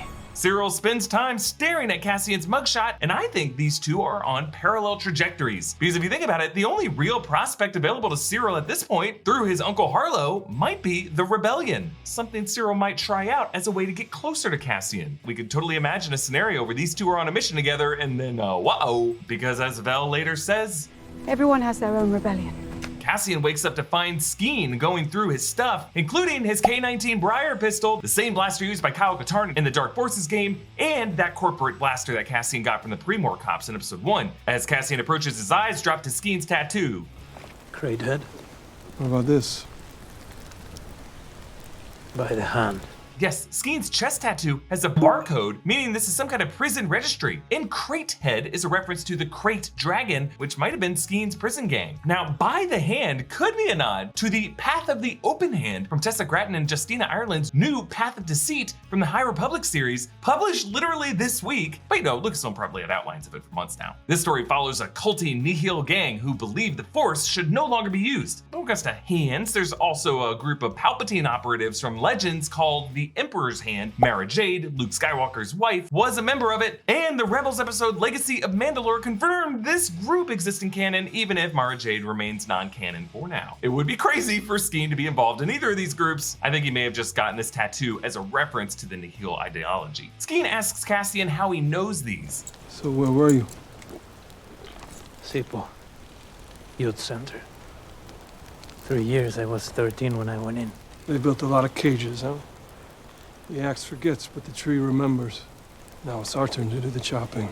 Now remember, Cassian did have a prior mugshot in Imperial records claiming he was from Best, so he likely did some time before he was forced to fight in Mimban. Skeen's reference to the episode title is also him referencing his brother, a pepper tree farmer, and as he walks away, he passes an axe and freshly cut firewood, meaning that it was Skeen's morning chores and brother remembrance that likely caused him to work up this sweat that required this bath. Another breakfast scene shows us Mon Mothma with her husband Perrin. Driver's here. Cloris.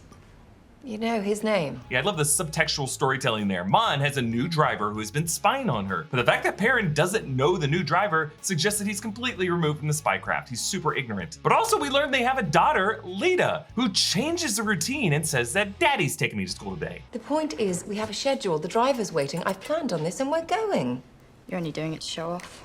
What? Just go. What would I be showing off?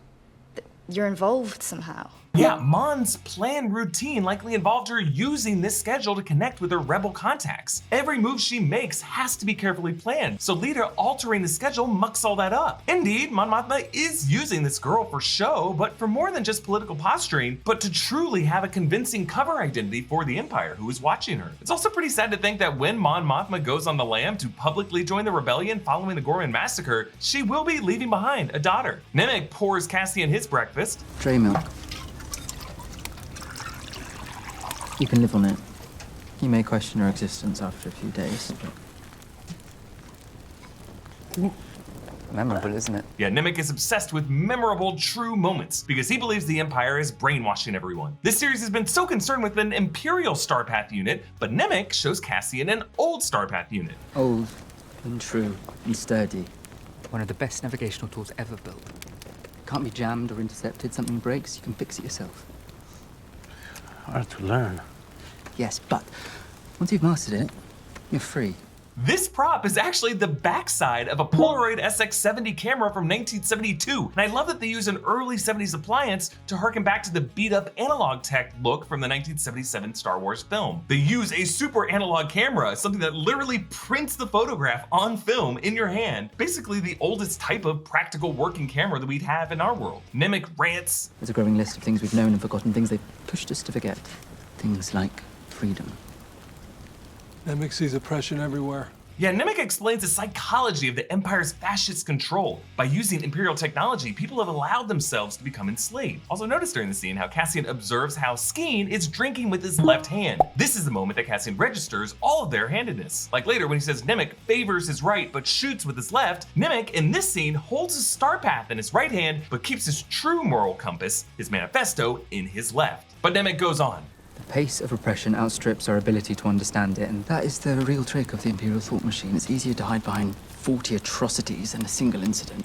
Oof, speak truth. I would love to see Nemec in a speed debate with Partagas. We are healthcare providers. Providers of an opiate to the masses to which we've grown addicted. An addiction willingly subscribed to by alien patients ignored by the cruelties of freedom. Freedoms you have an open invitation to attempt to cure. Nemec says, our elemental rights are such a simple thing to hold, they will have to shake the galaxy awfully hard to loosen our grip. Yeah, Nemec is using the same grip metaphor that Leia uses on Tarkin. The more you tighten your grip, Tarkin, the more star systems will slip through your fingers. But Nemec sees meaning in everything, including what is currently in his hands. Two seemingly random objects, and yet this charts an astral path, this maps the trail of political consciousness. Both systems based on truth, both navigating toward clear and achievable outcomes. And I love what this means for Cassian. The path ahead in the stars, through the Eye of Aldhani, is the same kind of thing as the path toward political awakening for him. Now, the sheep livestock is a real-world British breed called Jacob sheep that commonly have 4 horns, but they actually added an additional prosthetic pair to make 6. I've heard some speculation that these might be nerfs, as in, you know, a scruffy-looking nerf herder, but that hasn't been confirmed. Lieutenant Gorn arrives at the temple.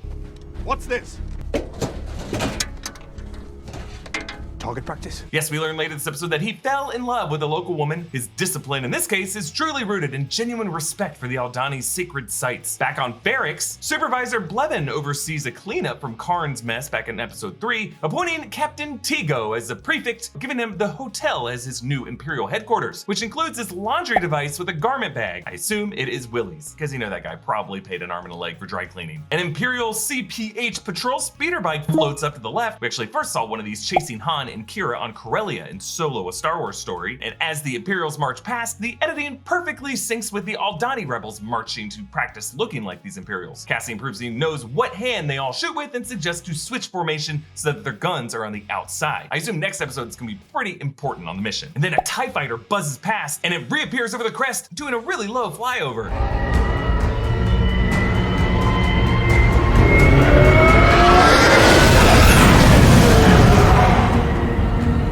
I love how the humans duck and cover their ears, but the sheep unfazed. Why? Because Jacob's sheep suck at acting. They refuse to react to VFX on the set. Should've put me in the volume. Nemec says, they'll soon see. A surprise from above is never as shocking as one from below. Ultimately, this will prove true in the Battle of Scarif. Cassian and his team in that battle will be able to bring down a threat from above, the brigand Death Star, with an assault from the ground below on the Scarif surface. Cinta quizzes Cassian in the Aldhani language. Hello. Narvai. Again. Narvai. Stop. Nisha. Nich. It's hard. Now, Fiona Shaw told us that they created actual functional languages for this show, and I tried to find a linguist on the staff, but so far I've only found Marina Tyndall credited as a dialect coach. Now, in the real world, all spoken languages have a practicality in how they evolve, and I like how in this case, the word for stop has a hard as opposed to soft phonetic pronunciation at the end of the word. Nach as opposed to naish. At the ISB, Dedra Miro brainstorms in her investigation. Hosnian Prime? It's useless. They haven't broken, misplaced, or mislabeled a single military component in the past 12 quarters. Yeah, Hosnian Prime coming up again, which might be where Karn is located and thus how we could tie back into this. Miro's aide says, you're onto something. Kessel. Fondor.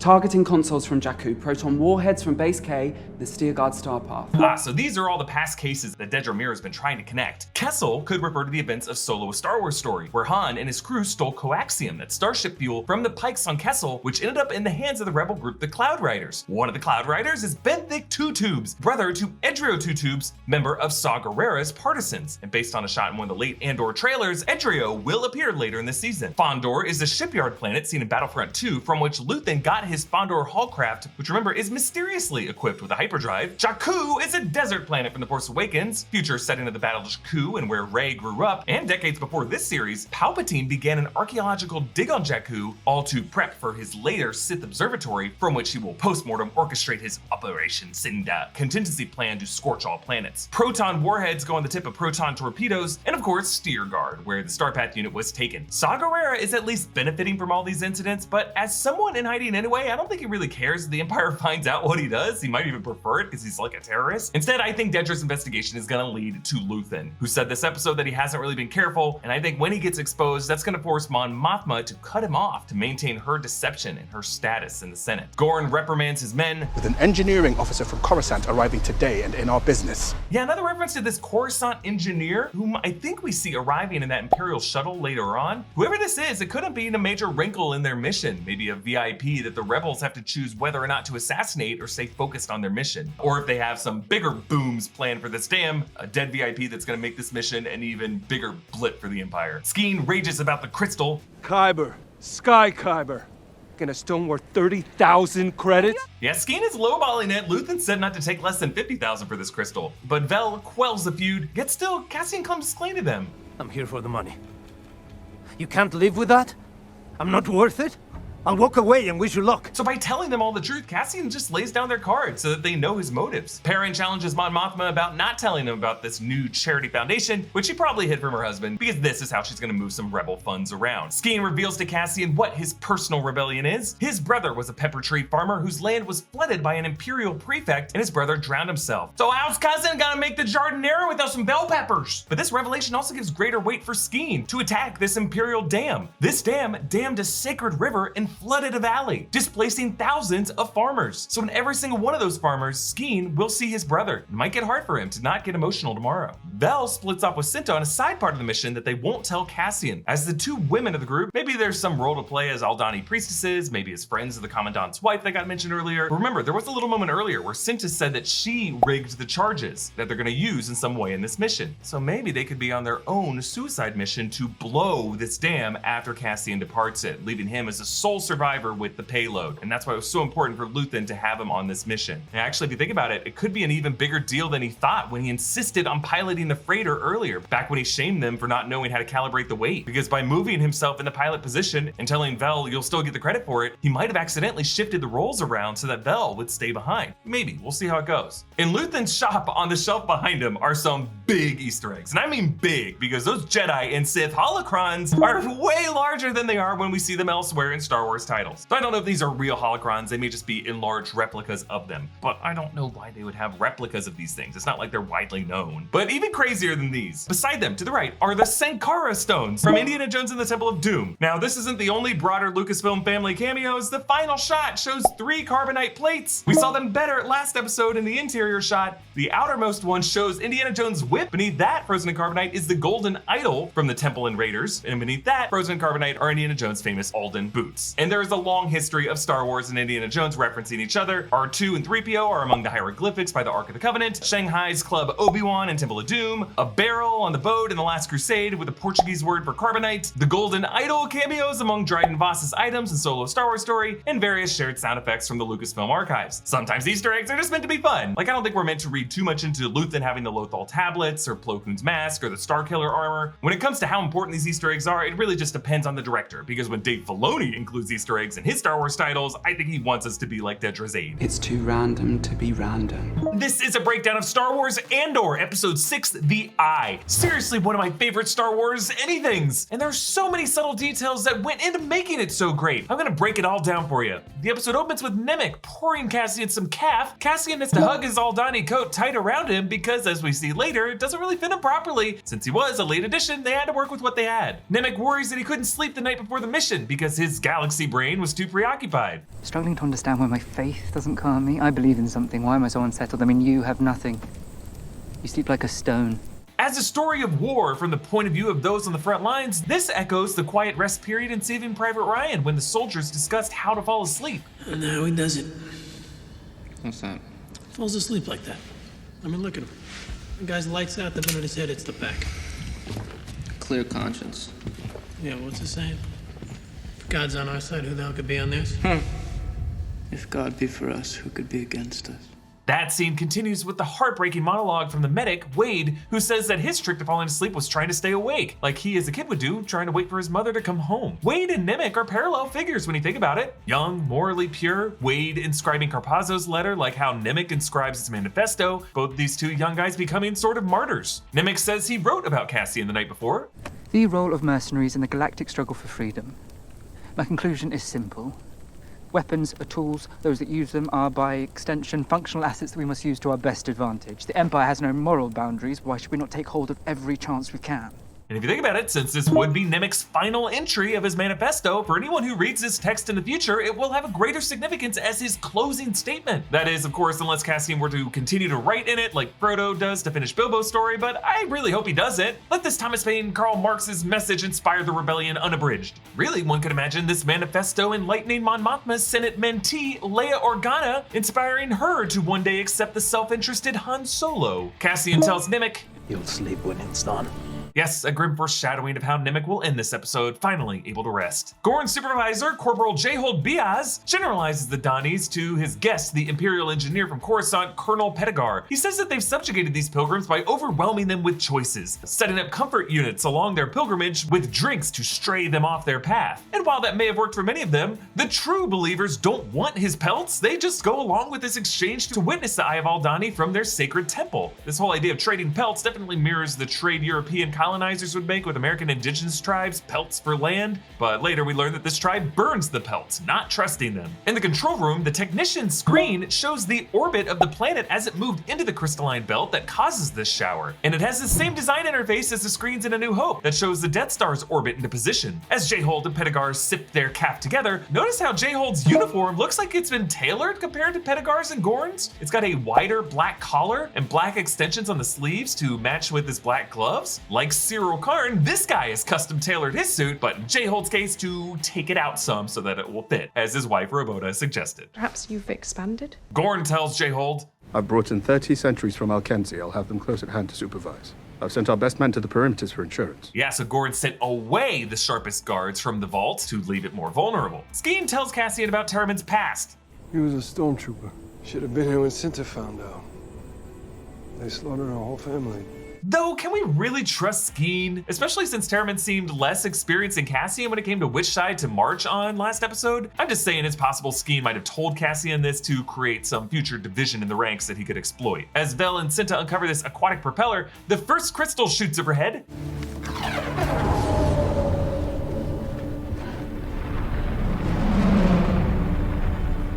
Yeah, I love the sound design. This crystal makes a kind of wail or a song as it burns up in the sky, setting us up for thousands of these to join in a chorus. As they communicate with the rest of the team, they use the code names of Valley 1 and Echo 1, Echo also being the code name of the rebel base on Hoth and Empire. Pettigar fidgets with this nerdy scope. Has it started? But the Donnies don't believe it ever ends, so yes, sir, it has definitely started. Ah, Gorn. As a guy who fell in love with the Donnie woman, he has an insight into their beliefs, and for them, the Eye of Aldhani isn't a one-time occurrence that repeats every 3 years, it's a constant stream that's always part of their lives, which does align with Karl Marx's dialectical materialism, in which social revolutions are not random phenomena that come up every once in a while, they're really the cyclical result of a constant undercurrent of material oppression. Hey, I'm not telling you how to think, I'm just saying for nothing else, read Karl Marx for a hot take on history. And technically, the Donnies are more accurate too, because this isn't a meteor shower of random space particles crashing into the planet. It's a destined part of this planet's orbital path through a crystalline belt that it hits every 3 years. Their planet is always on this orbit, therefore the Eye of Aldhani never ends and it never begins. Vel and Cinta overhear some guards outside having locker room talk. I had a good look at her. Believe me, patience was not the first thing that came to mind. Yeah, I think this might be the first time human characters have been depicted urinating in live-action Star Wars. I love this. The Pilgrim Chieftain tells Gorn, Pridoli fitaklu. Snofrang. Gwalib docher.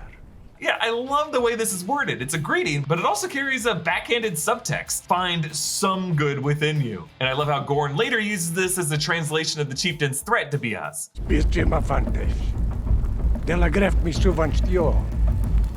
He says, "May the Eye find the good in all of us." Yeah, J-Hold ain't smart enough to see the backhandedness of this. Gorn orders the squad into position. Squad, halt!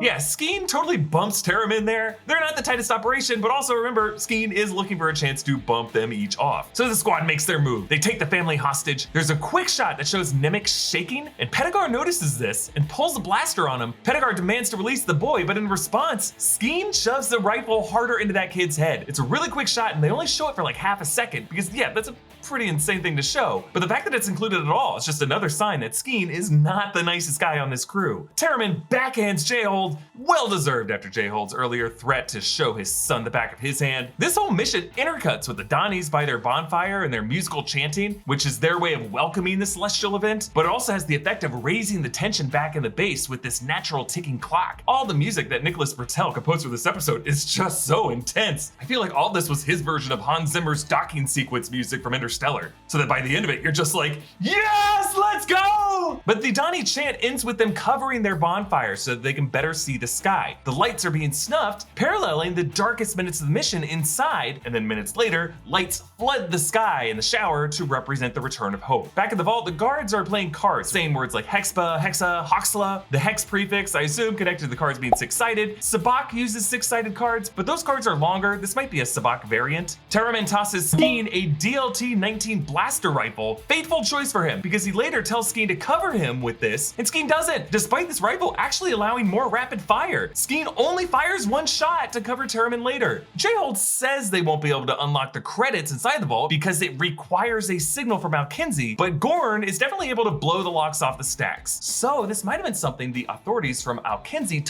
told J-Hold to keep him and his men from trying to steal the credits. Yet still, the blown locks do alert Alkinzi that wrongdoing is afoot. It's kind of like saying, hey, those security cameras totally work, and kind of like psychologically programming your employees to ask for permission, not for forgiveness. I love how Skeen enters this vault and you can just see the greed pouring from his eyes. Let's go! So when the Alkinzi call comes in, Cinta just shuts it off. Reminds me a lot of Hans, boring conversation anyway, move and A New Hope. And then we cut to the Alkinzi airbase, and I love this.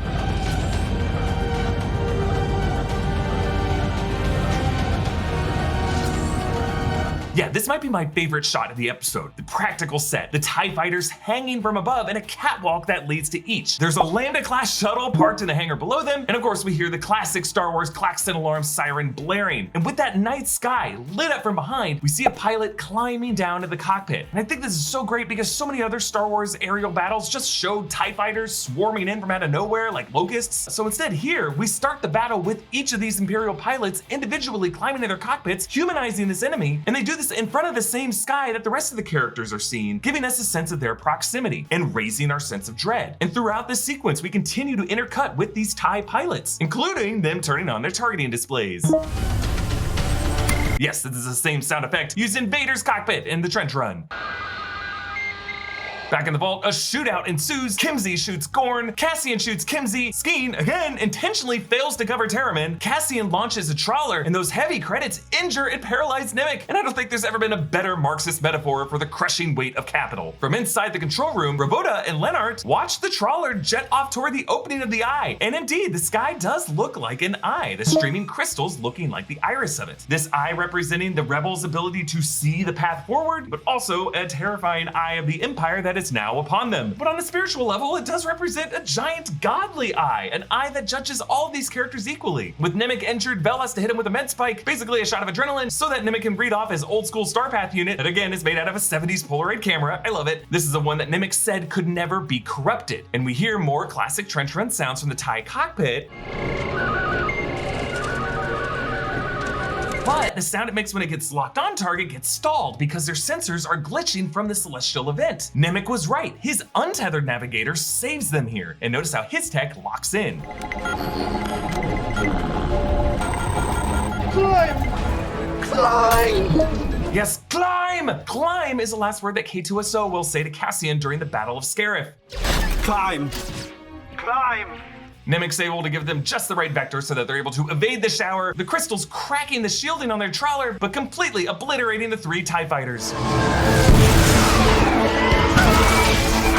We end with the scream of one of those TIE pilots. Cinta joins the pilgrims to watch the event from the ground, the Imperial Guards equally transfixed by the sky. Such a beautiful moment that humbles and unites them all in their common humanity, and giving all of us hope. Now, this is not the end for Cinta. Trailer footage showed her back in that valley on Aldhani getting to a hidden speeder bike, then looking up to see a massive Star Destroyer looming over the planet. So yeah, the Empire will strike back. Skeen pushes to go to a doctor. This kid is the reason that we are here. He is alive. Sadly, Skeen only wants him to go to the doctor so that they'll have this road stop where Skeen can try to sneak off with the haul. We meet Dr. Quadpaw, performed by Aiden Cook, a puppeteer and past Star Wars performer who played the Mon Calamari Katekin, Lieutenant Admiral Raddus in Rogue One, as well as Benthic and Edrio Two Tubes, who will return on this series, maybe as soon as next episode. Now, Quadpaw has 4 arms, but I guess Vel still has to hold the IV drip bag, and it looks like those 4 arms were done practically, with a second actor sharing the costume, kind of like the Helping Hands improv game. His planet, by the way, looks so cool. It's a grassy field with a farm windmill in the orbit of a massive gas giant, but it looks like oxygenated and hidden by a kind of nebulous gas cloud. The traitor Skeen offers Cassian to split the 80 million. Oh, I'm a rebel. It's just, me against everybody else. Skeen even denies having a brother with a pepper orchard. He made all that up, which also means he concocted the story about his brother drowning himself with stones in his pockets. This makes us reassess every suspicious glance Skeen gave Cassian, like when he first approached camp in episode 4, Skeen must have been thinking, great, someone else I gotta kill off or bargain to split it with. Also, Skeen going through his stuff, Skeen grabbing the Kyber crystal from around his neck, and when Cassian admitted to them that he was doing this for payment, that must have made Skeen the most uncomfortable because he was still keeping a very similar secret for himself. Skeen says there's a moon 8 parsecs away, but Cassian shoots him dead. Cassian goes inside to see Nemec did not make it, and Quadpaw raises his inner set of hands first, followed by his second set. But Cassian's just taking the cut he was promised, leaving the rest and the freighter to Vel. And as a token of goodwill, he gives her Luthen's Kyber crystal to return to him. Vel, in exchange, gives Cassian Nemec's manifesto, which Nemec insisted Cassian get. So Nemec must have concluded that the only way that his spark of hope would mean anything would be if his message could convert the most skeptical non-believer. And that right now is Cassian. Back on Coruscant, Major Partagas tells the ISB, I want every star sector and planetary emergency retaliation plan in the building ready for presentation by midnight. Impressive how calm and unrattled he seems. Like he definitely is in crisis mode, but it's also like he expected such a possibility to happen. Mon Mothma speaks to the Imperial Senate about aid to the Gormans. That's the race that she mentioned in episode 4, setting up the Gorman massacre that will lead her to leave the Senate. We see that in Rebels. Notice how the Senate chamber is largely empty. Most pods are vacant, and the occupied ones only have 2 seats filled in, from the senior senator and the junior senator from that planet. All the seats behind those 2 are always empty, meaning the Empire has forbidden any extra staff or guests to join them. An Imperial crest marks each pod, and in the central chair is seated one individual seen only at a distance, but they are a pale figure with what looks like a bald head. I assume this is Sly Moore, the Umbaran aide to the Emperor seen in the prequels, who is actually mentioned as one of the dinner guests back in episode 4. The episode ends back in Luthen's shop. It's a Devon blue. There's an inscription on that one, in a language no one remembers. How sad. No, it's liberating. You decide what it says. Your own secret language. Teverin is a jungle planet that appeared a few times in Clone Wars. Of course, Luthen loves this idea of a secret language, as this guy often uses these artifacts to speak in his code. These artifacts, by the way, I had broken down plenty of other videos, from Plo Koon's mask to the Starkiller armor, the Lothal tablets, a Gungan shield, some Jedi and Sith holocrons, and then some random Indiana Jones Easter eggs, like the Sankara stones from Temple of Doom, and Indy's whip, golden idol, and boots frozen in carbonite. Our final shot shows Luthen allowing himself, finally, his first genuine smile on this series. It's definitely not the false one that he puts on for show, but just true relief and joy from Stellan Skarsgård, because the rebels just scored their first major win, something so big that the ISB, the Senate, and the media cannot ignore it. This is a breakdown of Star Wars Andor Episode 7. We open back in the home of Cyril Karn, just like the opening shot of Episode 5, except this time there's no ray of sunshine warming Cyril's face. This time you can better see the Imperial action figures on his shelf, evoking the Stormtrooper doll that Jyn Erso has on Lamu in Rogue One. Cyril pours himself more blue bantha milk cereal, while his mother Edie critiques his clothes. It's a brown suit. The collar. What about it? It's high. You've had it raised. I had it tailored. Everything says something, Cyril. As he did with his pre-Moore uniform, Cyril tailored his suit, and the color brown does say something, because Kyle Solar told us in an interview that for inspiration he looked to the patrols between the wars, referring to the Nazi brown shirts. Cyril sees a televised news broadcast reporting the robbery on Aldhani. News media in the Star Wars universe is not exactly common, but the Empire Day episode of Rebels does reference the Imperial Holonet, a mandatory propaganda broadcast. Because today is Empire Day, celebrating the 15th anniversary of the galaxy's salvation. when our great Emperor Palpatine ended the Clone Wars and founded our glorious empire. This news broadcast in Andor could be part of the Imperial Holonet, but this on-screen host doesn't have the propagandistic spin that the announcer in Rebels did. Just like those of us on YouTube who have the balls to show our faces have a bit more credibility, you're welcome. We transition from Cyril to Dedra Meero suiting up, specifically the close-ups of her tugging at her collar. This is a nervous tick that we saw her do in episode 4, and I like this way of showing how Dedra and Cyril both prefer the choking Imperial leash, as if enjoying the thought of Lord Vader giving them the Mahdi treatment. And that whole choking motif comes up in this ISB speech. Be here this morning and know that the only question we need to answer is how tight to close our fist. This is Wolf Yularen, the longtime Star Wars figure who first appeared in the background of A New Hope, but the character was given more of a backstory in Clone Wars as an officer in the Republic Navy serving alongside Obi-Wan and Anakin on various missions, but when the Empire took over, Yularen resigned his commission to become a colonel in the ISB, which is what his rank is now. Yularen is also an ally to Grand Admiral Thrawn, explored in Timothy Zahn's Thrawn novels. Yularen will die along with many of these characters on the Death Star, but Thrawn is still alive years after this during the New Republic era in The Mandalorian. The actor playing him probably going to be revealed at some point in the next 6 months. So through Yularen here, we may yet meet a live-action Thrawn. Yularen announces new empire-wide measures, attacks on sectors that harbor partisan activity, revoking local customs and traditions used as cover by rebels, and new powers granted from the Emperor. The Emperor will be convening an emergency session of the Senate to propose a legislation package of bills and amendments that will free our hands in all matters of surveillance, search, and seizure. This Public Order Resentencing Directive, or PORD, parallels the passage of the Real-World Patriot Act after 9/11, which critics felt paved the way for the rise of the surveillance state and encroachment on privacy and civil liberties. Dedra realizes this overreaction was the rebels' true intention. This is exactly what they want.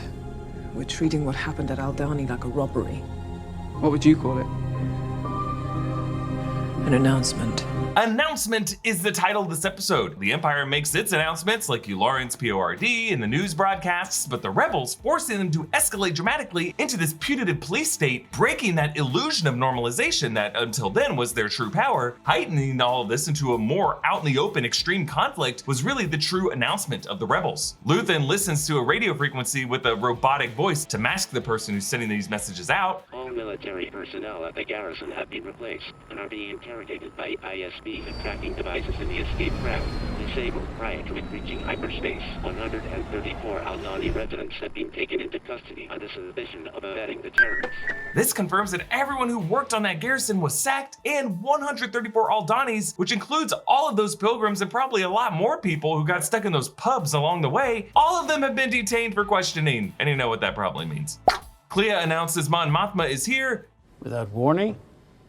Wipe the smile off your face. Remember, Luthen, when he's in character, is always smiling, but Clea knows the difference between his character smile and his genuine smile, so she's telling him to keep those two separated. And notice how when Luthen faces the window where the driver Cloris can see them, he maintains that phony grin, but when he turns and faces away from the window, his expression drops to his normal cold demeanor. Mon Mothma apparently was kept in the dark on the Aldhani mission, and Genevieve O'Reilly does such a good job conveying the fear over that. You realize what you've done? Now, every episode we pointed out all the various Easter eggs in this shop. Check out my past breakdowns for all of them, but I like how front and center you can really see Jedi Master Plo Koon's mask there. But now you can also see a white Jedi Temple guard mask on the shelf behind them. Luthen exchanges the two-faced deity art that he gave Mon Mothma back in episode 4 for the Utapawan monk cudgel that he showed her at that time. And he says, has anyone ever made a weapon that wasn't used? This is a monk cudgel, meaning a peaceful religious figure still made this serrated weapon. Similarly, the Jedi lightsaber was meant to be a defensive tool used by peacekeepers, but of course ended up being weaponized. Luthen is basically saying that when you're at war, the point of your scheming is for it to be weaponized and for people to get hurt. Luthen is essentially echoing Nemik's talking points. The Empire has been choking us so slowly we're starting not to notice. The time has come to force their hand. People will suffer. That's the plan. Despite Mon Mothma's position as a realist, I like how they always maintain the empathy of her character, like she is now and will always be the woman who mourns the Bothans who died giving us this information. Cyril takes a new job at the Bureau of Standards, a vast field of cubicles keeping track of data in the Empire like weights and gauges, redundancy, verification, fuel impurity. The whole worker bee drone vibe does look like something out of Terry Gilliam's Brazil, but also with siloed data entry in your cubicle, very similar to Severance on Apple TV+. I love that show. Cyril has to move out of the way of a mouse droid, and one of the other workers around him does look like a blue-skinned chiss with light-up glasses. Clea makes her way across town. The metro station reads in Orbesh, "Please mind the gap," as doors are closing. This station actually was shot in the real-world McLaren Technology Center in Surrey, the ground floor of which was used for Cyril's arrival back home in episode 4. Clea passes a few stormtroopers who mutter some code to each other. Yeah, the second one said LUH3417, which was the name of the friend to THX-1138 in George Lucas's first film, THX-1138. Clea passes a hologram ad with Orbesh translating to tasty pizzos. Pizzos are the snack food that the woman asked Cassian to go pick up later in the episode. And then that changes to a PSA message from the Empire, carry your chain codes from the ISB. Chain codes is just basically every person's ID, and the Empire is really the one who instituted everyone having to have chain codes on them at all times. Clea notices a chalk marking on the ground, echoing the chalked Jedi sigils marking the path for Jedi fugitives in Obi-Wan Kenobi. Cinta recovers a speed scooter on Aldhani and looks up to find herself in the shadow of an arriving Imperial Star Destroyer. I like how the camera shakes as it passes overhead, giving us a sense of its magnitude. The area where Clea meets Vel has these brickstone walkways and stucco pillars matching the brutalist architecture built in London during the Margaret Thatcher era, like the National Theatre. Vel is disappointed Luthen didn't show, and she seems annoyed that they aren't doing more to honor Tamerman, Gorn, or Nemec. Clea orders Vel to kill Cassian. Cassian returns to Ferrix and greets Marva and B2EMO.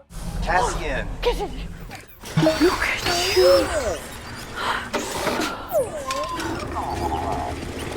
B is so excited to see Cassian, and he lets out a little droid purr when Cassian pats his head like a good boy. At her dinner party, Mon Mothma meets with her longtime friend from her homeworld of Chandrila, Tay Kolma, played by Ben Miles, who played Peter Townsend in early seasons of The Crown. Mon's daughter, Lita, asks to be excused. Now, while Perrin seems to be the more likely of Mon's family to turn on her, his open frustration with her seems more surface level. It wouldn't surprise me if that's all it really is with him, and if Lita could be the one to end up betraying Mon, either by becoming an Imperial cadet, or maybe serving as a mentee to the Grand Vizier, or working in the offices of Sly Moore or the Emperor, kind of like the way he used Anakin Skywalker to spy on the Jedi. Mon catches up with her friend.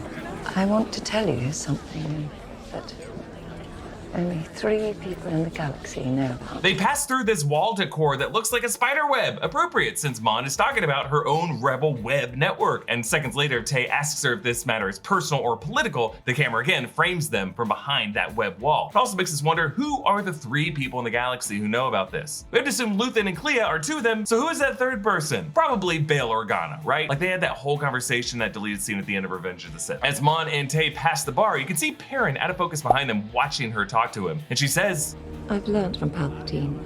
If I show you the stone in my hand, you miss the knife at your throat. I love this. Mon has recognized the political skill Palpatine wielded to get to his high-ranking position. Cassian sneaks into Bix's shop and he does the shave and a haircut knock to signal her. Hey, and a haircut.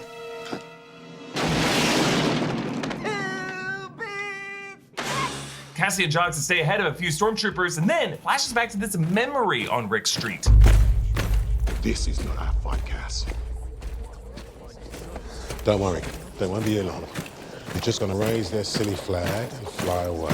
The marching sounds are what draw him into this memory, just like the sounds of B calling him Kassa in episode 1 to wake him up brought him back to Kenari then. Some interesting visual trickery here though. In this memory, we see adult Diego Luna shown in close-up, but from behind him and all the other shots in these flashbacks, they swap in a younger actor to play young Cassian, Lucas Bond. So that means Cassian sees himself projecting himself in the past from his present age to relive this childhood trauma, a trauma that stays with him as an adult. Pro-Republic protesters throw rocks at the troopers, which in this flashback are not stormtroopers, but clone troopers. That means this would be set in a very short amount of time right at the end of the Clone Wars when the Empire was still using clone troopers before Tarkin phased all of them out and replaced them with stormtrooper recruits. That also means, unfortunately for Clem and the protesters, that these guys' aim is a hell of a lot better. Marva wants to stay on Ferrix to resist the Imperial occupation, inspired by the rebel successes on Aldhani. She says that she's tired of turning away from Rix Road to avoid thinking about Clem's body being hung up on display, and Cassian abruptly flashes back to that memory. Clem's frozen sleeve magnificent close-up. This is the second time a Star Wars title in a row to show Imperial forces hanging a criminal. After we saw in Obi-Wan Kenobi, young Cassian charges at 4 clone troopers with this pipe, likely what led to his incarceration before being forced to fight a Mimban. Among Marva's hanging plants is this ornament that looks a lot like the hanging pendant over the dashboard of her ship when she extracted Cassian from Kenari in episode 3. We get this beautiful exchange between the mother and son. I won't have peace. I'll be worried about you all the time. That's just love. Nothing you can do about that. And I just have to single this out because it's so rare in genre shows like this to get an honest expression of the actual emotions love manifests as. Yes, it is another way of saying what is grief if not love persevering, but this isn't a synthezoid defining the term for us. It's a mother telling her son that we all have to live with pain if we want to love people. But it's also her non-verbally telling him that whenever he is gone, she will always worry about him and she will always love him, and there's nothing she can do about that. Marva leaves him with, "Stop searching for your sister. It's a fantasy. There were no survivors on Kenari." So it's not clear yet if his sister's survival might have been a story Clem or Marva told him to keep him hopeful, or maybe something she knew Cassian believed but never had the heart to tell him to stop believing it. But episode 1 did prove that there was some Kenari girl in that Morlana 1 brothel, and I do not buy the Imperial cover story that the planet is toxic forever and ever. In fact, that giant pit that young Cassian walked up to, I believe we have seen in other shots and trailers, a pit now filled with water and used to build some Imperial construction. So I do think that mystery is leading somewhere. Partagaz orders, "Let's have a full audit of all hyperspace lanes leading to Ord Mantell on my desk by this time tomorrow." Yes, Ord Mantell was first mentioned in Empire Strikes Back. I thought you had decided to stay. Well, the bounty hunter we ran into when Ord Mantell changed my mind. This planet has since been visited in Darth Maul, son of Dathomir comics, and in episodes of Bad Batch. At this point in history, it's being used as an Imperial shipyard. Blevin accuses Miro of overreach, and Miro does admit she used the Emergency Act to access Imperial records without sanction, but reframes the argument to say their jurisdictional boundaries should not apply here. I'd like to know if anyone here believes the rebellion plans its actions around the artificially constructed boundaries of our sectors. Major Partagaz created those sectors. As organizing principles, not personal playthings, do you really think the rebels care about the lines we draw on maps? Yes, she's saying by redrawing the maps, the Empire siloed its oversight from overseeing how rebel activity might transgress those jurisdictions. And Partagaz, to his credit, can't help but agree. He reassigns Morlana 1 and Ferrix from Blevin to Miro, but he does warn her to watch her back. Onto the planet Niamos, which almost sounds like Miami, both in its name and the jam and music Nicholas Bertel composed for it. But they actually shot this in the UK coastal town of Cleveleys, using the same stone terraces leading to the water and the rocky seawalls. Of course, they added in these massive resort hotels, and if you look in the distance, a galactic cruise liner. Cassian, now going by the alias Keith Gergo, has a woman companion, Wendy, who asks, "Don't forget the pizzos." Again, that is a snack food in the Hollow ad on Coruscant earlier, probably something we'll be able to buy at Galaxy's Edge soon enough. Cassian passes this dude with a droid leg playing a handheld version of Dejarik, that's a board game Chewie and R2 are playing on the Falcon. Imperial probe droids fly overhead, and he gets stopped by this stormtrooper, wearing the same tan shore trooper armor as the Scarab troopers in Rogue One. You a part of it? Part of what? Don't play dumb. If this voice sounds familiar, it's an uncredited cameo by Sam Witwer, voice of Maul in the Star Wars animated series. Witwer even tweeted this line confirming it. This trooper calls over a KX unit who initially walks up the beach all sexy like Ursula Andress and Dr. No. So hot, this droid. But the trooper says, "Hang on to this one for me. I want to check the shelter." He said hang. He meant what? Hang. No, he means what?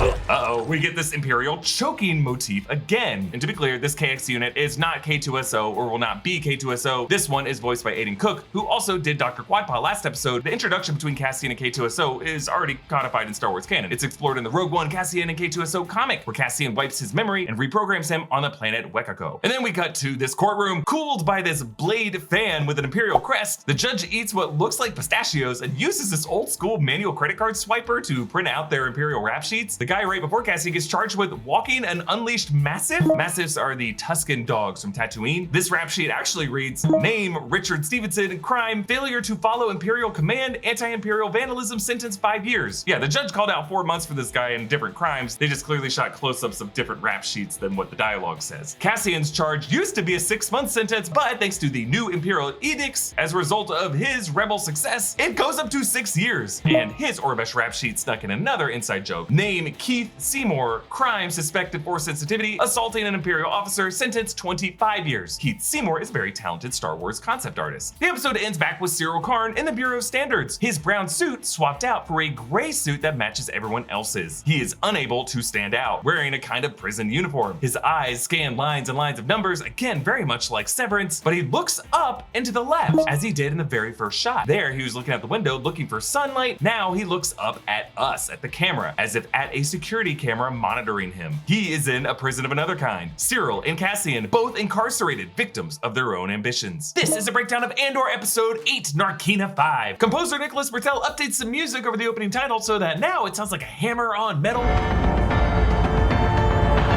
echoing the sounds of Cassian and his labor crew assembling this Imperial machinery in prison. Cassian is moved off of Niamos as a tan armored shore trooper barks.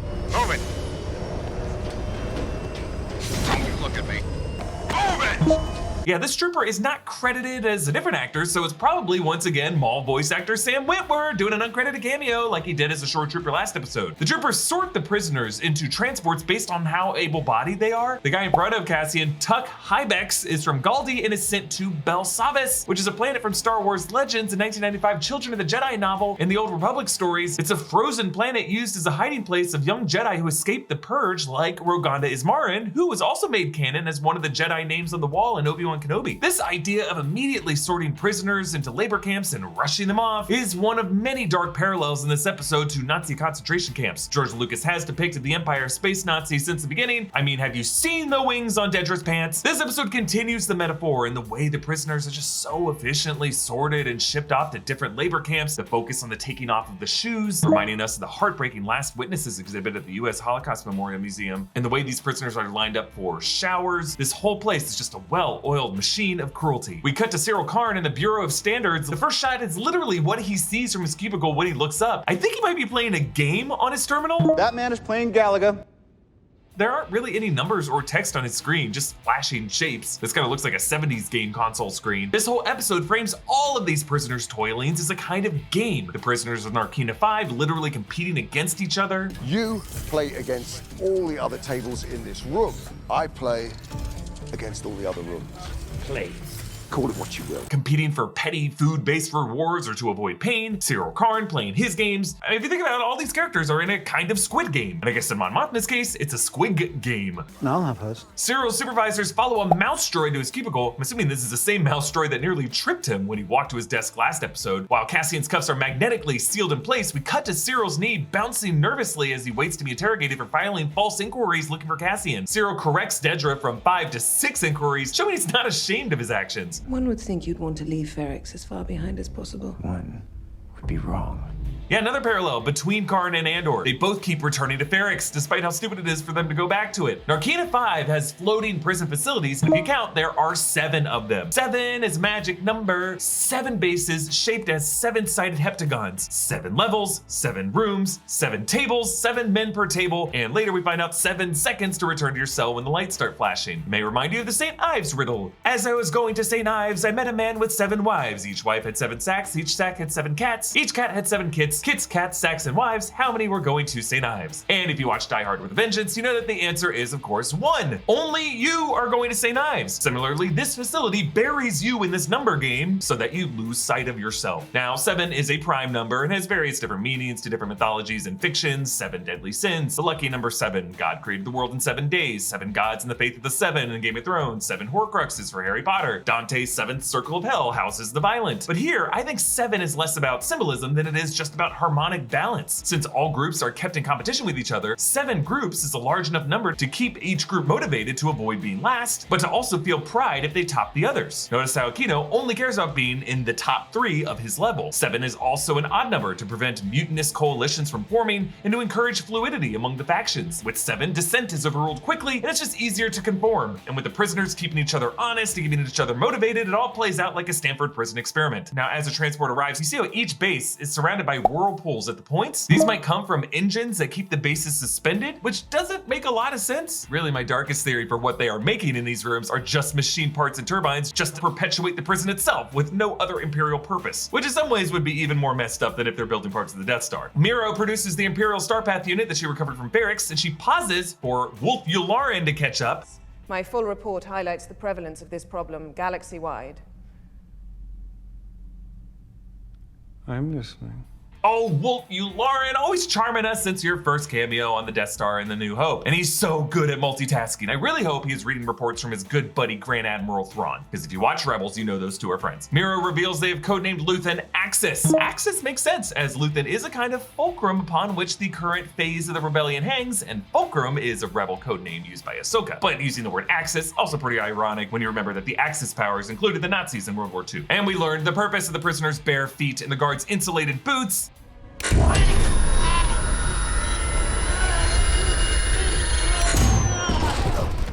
The warden reveals that the floors are made of tungstoid steel. This is a substance from the 2009 novel Fate of the Jedi Abyss. Kudos to Diego Luna and these other actors for their perfectly synced contortions. It looks incredibly painful, especially for Cassian, whose feet and hand touch the floor. Even more points of contact, even more pain. And notice how the warden smiles just a bit, enjoying the sadism of this before catching himself to release them. Karn tells Miro that he didn't get a good look at Luthen. Remember back in episode 3, Cassian held him at gunpoint and Karn was never able to turn around to see Luthen's face. He only saw him as a blur when he passed on the speeder bike. And as Miro leaves, Karn still smiles a bit to himself, comforted that he made an impression on her and that someone is finally investigating the Ferrix incident. As Cassian is brought into his workroom, he clocks where the guards hang their boots, and each boot is stamped with an Imperial crest. He also notices how truly inefficient and easily thrown off schedule these guards are, showing that it's really the design of the facility, not the personnel, that makes it so secure. I think this will all be useful next episode when they escape. The prisoners all wear white creamsicle uniforms and a mostly white facility, recalling the production design of George Lucas's dystopian sci-fi THX 1138. We meet the floor manager, Kino Loy, played by Andy Serkis, who's of course played Supreme Leader Snoke in the sequels, and he says, "Losing hope, your mind, keep it yourself." Already, I just get this guy way more than anything we learned about Snoke. Cassian meets his table, Jembach, Zal, Taga, Ulaf, Ham, and Melshi. And Melshi should look familiar. Duncan Powell played Rune Scott Melshi in Rogue One. He was the rebel commander in Cassian's unit who helped Cassian break Jyn Erso out of the women's prison on Wobani and leads the rebel faction in the bunker on Scarif. Ulaf is played by Christopher Fairbank, who played the thug in the 1989 Batman who set up this iconic moment. What are you? I'm Batman. Ulaf struggles to keep up during the sudden sprint segment, reminding us of the heart-pounding speed test that Eamon Gert puts the worker under to make that hinge in Schindler's List. Now, all the workers are totally in the dark with theories about what's really going on. They notice the guards outside are laughing. They speculate that Kino is actually the one in charge. I guess putting them all through this like he's an undercover boss. I feel like there's also a meta joke here, like they recognize Andy Serkis as Snoke and have their own fan theories about Snoke being everything. Now, it is not clear what they're building yet. It does have 6 arms that are bent inward. Obviously, this would be something the Empire would need a lot of if it's being mass produced like this. So if it's not turbines to keep the facility afloat, I did speculate they could be parts of TIE fighter cockpits, like this facility might be part of an Imperial contract with the Sinar fleet systems, or they could be the hexagonal nodes to build the framework of the curved Death Star. Mon Mothma and her husband Perrin drink a Chandrillan drink by dropping squigs that disintegrate and fizz, toasting with the term Sagrona and Sagrona Tima. Mon is trying to secure votes against the Emperor's latest overreach with PORD and remembers Perrin when he was 15 years old. Remember Perrin at 15? Oh, let's not. The Academy Firebrand. We later learn that Mon and Perrin were actually part of an arranged marriage as teenagers per a Chandrillan custom. Perrin and Tay Kolma trade barbs. Good luck feeding the galaxy. I'm off to feed myself. Charity begins at home. The look Perrin gives Tay after that. Mon Mothma's daughter Leda interrupts their scheming. You're here all the time now. Learning to love Coruscant. You're drinking squigs. Oh, I've lost my taste for it. It's disgusting. That's the point. So yeah, it sounds like Chandrillans drink these squigs as a snobby delicacy. And Leda definitely seems to be suspicious of Tay Kolma. She might be the one who ends up reporting him and blowing her mother's money-moving operation. On the bridge, Taga uses hand signals with an inmate across the way, so a prison break may already be in the early development, even without Cassian planning it. Mon chats with Senators Dow, Slorda, Tinar, and Yivin, with Yivin defending the Emperor as just doing his job to protect everyone. Someone in this group says what he means. Ugh, says what he means. Hey, I like him. He says what he means. What? Obviously, commonly said about supposedly populist politicians in the real world who actually don't really say anything and actually don't really mean anything. It's all hot air. Hey, no editor, please don't show an image for that. They all flipped out when I referenced Marx a few episodes back. Jembach shows Cassian his cell where they get food from a tube. It's a lot like an umbilical cord. It's super infantilizing, isn't it? Winner gets taste with their food. Top table wins flavor. Cassian's number is 2180. His sentence was 6 years, which in Earth years would be 2190, so if we assume 10 days on Yamos, it does line up. Now yes, it does not really make sense for Star Wars years and days to line up with the orbital cycles of Earth around our sun, but you know, it just does, so get over it. Gembox says everyone's number was doubled last month as a result of the PORD, and Taga is shocked to learn no one on the outside knows or cares about this. They speculate that a garrison was slaughtered by rebels, even though it was just a robbery. That's some Imperial propaganda at play there. And Ulaf's cell, it looks like there's only 74 days left. That tracks with him being one of the older inmates, but that also implies that A, he has been here for several years and still never moved up the ladder to where Kino is, despite Kino having more days left on his sentence. And B, last month, his number was half of that because it was doubled, remember? So he was so close to release last month. And in this episode, when we shift ahead 30 days to the point where Ulaf probably should have been released, this is when he starts to stumble. It's just so heartbreaking because something's probably gonna happen to this guy and he probably would have been free if not for the PORD sentencing increases that Cassian caused. Or not caused, like it wasn't his decision to do it, but obviously his choices led to it. And he's probably gonna feel a lot of guilt for it, or he should feel a lot of guilt for it, but not that much guilt. You know, it's the Empire's fault. Leda eats a snack, which looks a lot like one of those teal macaroons. You know, not macaroons, the macarons that Grogu snacked on in The Mandalorian. Cassian's number transitions from 2180 to 2150, and we see 30 shifts later. They don't measure their time in days, they measure it in shifts because they don't see the outdoors. They don't know if it's day or night or what. Cassian is eating off of a plate, suggesting that his table won a recent shift because otherwise wouldn't all their food come in the tubes, right? All the prisoners stand naked to get sanitized, echoing the prison shower montage in Shawshank Redemption, and we nearly see our first Star Wars ass crack from Andy Serkis, but the booty never makes it into frame. They retrieve clean clothes from cubby holes, like the Ferrix workers' glove wall in episode 1, and even these prison guards' boot rack. It seems like everyone in this Imperial machine is kept on a routine like children in school. Ulaf jams a pin, and Kino comes over in a solid Gordon Ramsay in Hell's Kitchen impression. Hey! You're just taking a breather. Come on, guys! You got a chance of winning the shift today. It's a shame to waste it. Keith. Yeah, Kino's smile is totally performative. It's a tool that he uses to reassure and motivate, like Luthen's smile, Mon Mothma's smile. Everybody smiling is used as a weapon or a mask. On Ferrix, Brasso walks past an Imperial speeder bike, the kind we saw in Corellia and Solo: A Star Wars Story. He and Bix check in on Marva, who fell trying to open a floodgate on Rix Road to see if a tunnel was open under the hotel so that rebels could catch the Imperials by surprise. Vel and Cinta wait for Andor to show up. Cinta wants to set up for a while to stay and watch, but not with Vel, as that would draw too much attention. Who would you say you are? Maybe I'm a rich girl, running away from her family. That's cold. Even for you.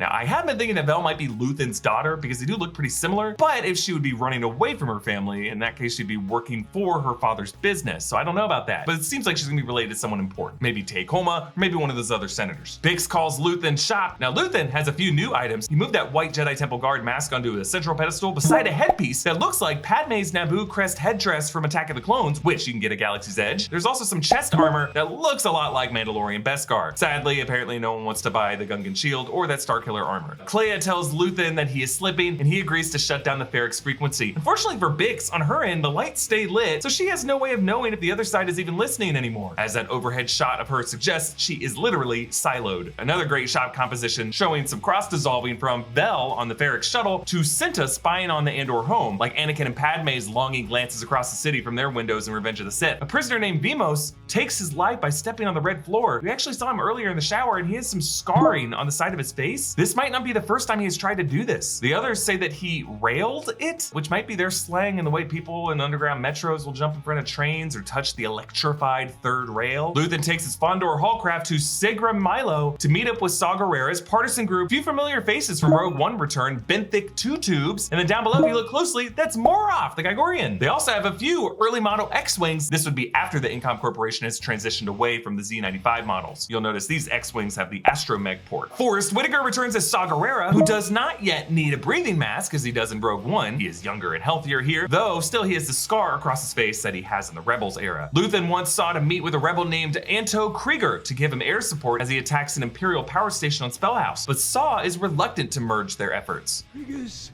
a separatist. Maepes, a neo-republican. The Gorman Front, the partisan alliance, sectorist, human cultist, galaxy partitionist. They're lost. Separatist refers to the Clone Wars era Confederacy of Independent Systems. Gorman Front, those are the freedom fighters supporting the Gormans, whom Mon Mothma's been talking a lot about. All these groups are just various anti-Empire political alliances, all of which have failed. Bix gets arrested, and Dedra orders Pac to be left in the room so that Bix can see his tortured body, and then Dedra can pretend that this was a mistake. She's just a very skilled interrogator. I'm really worried about Bix. We end on Cassian's team toiling away as more and more of these parts get assembled. Assuming these are pieces of the Death Star, it's pretty sad to think that these prisoners are once again the instruments of their own destruction. But one question I'm left with, assuming Cassian left his credits above the shower back on Niamos, did he also leave Nemik's manifesto there too? We need to protect that document at all costs. I mean, I guess you could argue a political text in any reader's hand remains valuable so long as that person doesn't want to burn the book, but damn, I am hoping that Cassian stashed it back on Ferrix for Marva to bring to book club with the daughters of Ferrix. This is a breakdown of Star Wars Andor Episode 9. Starting with composer Nicholas Bertel's music in the opening, it takes on a more aggressive beat. This matches the way Table 5 has found a brisk rhythm to assemble their probable Death Star jigsaw pieces, but also quicken the heartbeat as we realize time is running out for them to make a move. This episode is titled "Nobody's Listening!" Exclamation point to connote a shout. And we learn that the Empire does not care to listen to us because it's too busy drowning us out with noise. The auditory torture of this episode takes many forms. The machinery of the Narkina 5 work floor, the shutdown of the Senate pods. Authority. And here in the opening shot, Dedra Miro cracking her neck, a chiropractor's dream. Of course, the most traumatic sound of this episode is the one we do not hear, the torture of Dizonite children's death cry. But the horror that's left to our imagination has its own perceivable counterpart with all the sounds of oppression we hear throughout this episode. The idea of the Empire silencing voices echoes back to A New Hope, really the most haunting detail of Imperial cruelty that stuck with me as a kid. As if millions of voices suddenly cried out in terror and were suddenly silenced. While interrogating Bix, Dedra says, "You pull in the net, and the easy thing, the quick thing, is to assume that everything you've dragged to shore is a fish." Really another way of saying, when you're a hammer, everything begins to look like a nail. This has been Dedra's criticism of the Empire. The Empire's killing ants with bazookas, playing right into the rebel strategy. So Dedra is saying she's more of a scalpel. Dedra goes on, "But I take a more nuanced view. I try." Yeah, she leans into whisper, a very intimate trigger. Her way of saying, the way we're gonna get to you is by forcing our mouths into your ear. She introduces Dr. Gorst, who does this little wave. Gorst is the worst. And she recounts Salman Pak's backstory. Park attended a separatist meeting 2 years ago in Jondra where he met a woman who suggested that if he was serious about politics, he might like to act as liaison for Ferrix when he returned home. Attended a separatist meeting 2 years ago and met a woman? That's a lot like how Joe McCarthy would force people to testify for attending meetings in college, often early just to make friends or to hook up. And he used that to label these people communists. A separatist meeting 2 years prior would be long after the Clone Wars, when separatist power was all but snuffed out anyway. Presumably, this woman he met was Clea, Luthen's operative on Coruscant. Behind Dedra and in every ISB interrogation room is a grid of security cameras, which are the same design that Han and Chewie shoot out in the Death Star in A New Hope. Not really an earth-shattering Easter egg, I just appreciate the little continuity details that take us back to that 70s production design. Dedra says, "The very worst thing you can do right now is bore me." I love this. I will be using it in every context as a GIF, but there also may be some unintentional wordplay here. Dedra doesn't want to be bored as in uninterested, but she also doesn't want to be bored as in drilled into to form a hole. She doesn't want anyone to bore into her protective shell. And she flashes just the tiniest bit of vulnerability when she realizes Bix won't confess to anything voluntarily. I suppose not. Yeah, the tiniest muscle in Denise Goff's cheek contracts there. And I love all the transitions back and forth from Bix's torture to the machinery of the prison in this episode, which always sync to sound like Bix screaming. There's a cold but satisfying efficiency to the way the machine parts rise up from the table like a Pez dispenser. You can actually see the next one locked and loaded under the table. So who loads those? One wonders if each level could be an assembly line, passing these parts up to the next level to become more and more complex pieces of this Death Star or whatever they are. Cassian, aka Keith, notices Table 2 is short-handed, but not for long. There's a new man coming down, but we can take the ship if we push.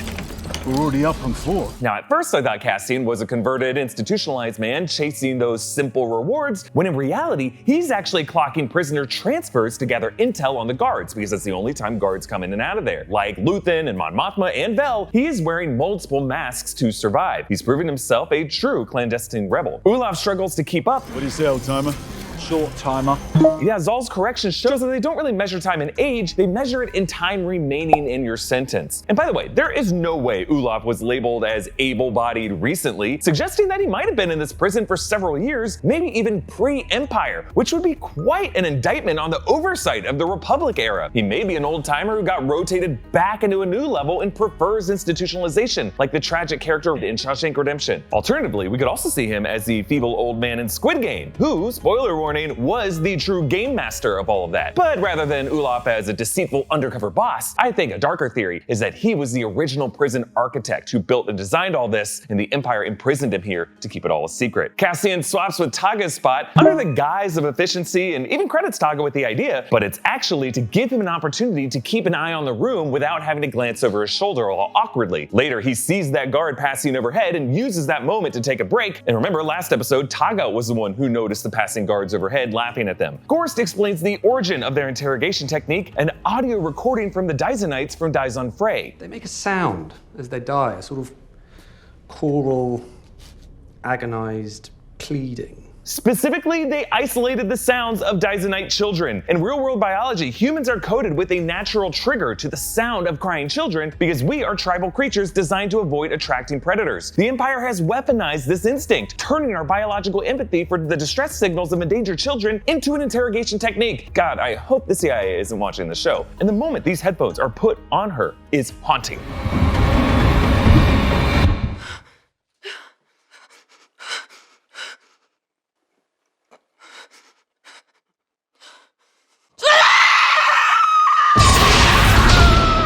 The most terrifying moment of Star Wars. The score cuts out and we brace ourselves for the sounds of those Dizonite death screams, but instead, all we hear is Bix screaming. This show is using Adria Arjona's choral agonized pleading to torture us. And the door shuts on us, and instead we follow a guard walking past in the hallway, just like the shot of Leia being tortured on the Death Star in A New Hope. And again, this screen transitions to the prison work floor.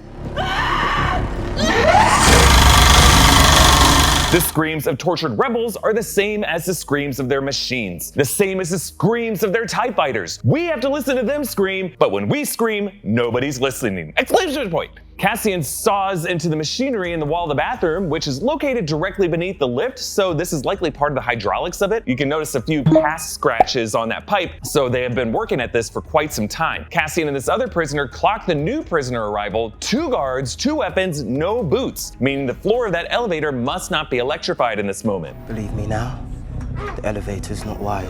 Nothing that moves can fry you. The prisoner means no walking platform that moves, but he also implies that the roving humans of this facility aren't the threat, the facility design is. And if you can get past that design, the rest are gonna fall over like dominoes. Dedra sneers as she squeezes Bix's sweaty face, looking a lot like Agent Smith interrogating Morpheus in The Matrix. And later, after this interrogation, her captain says, Salmon Pot? I don't care.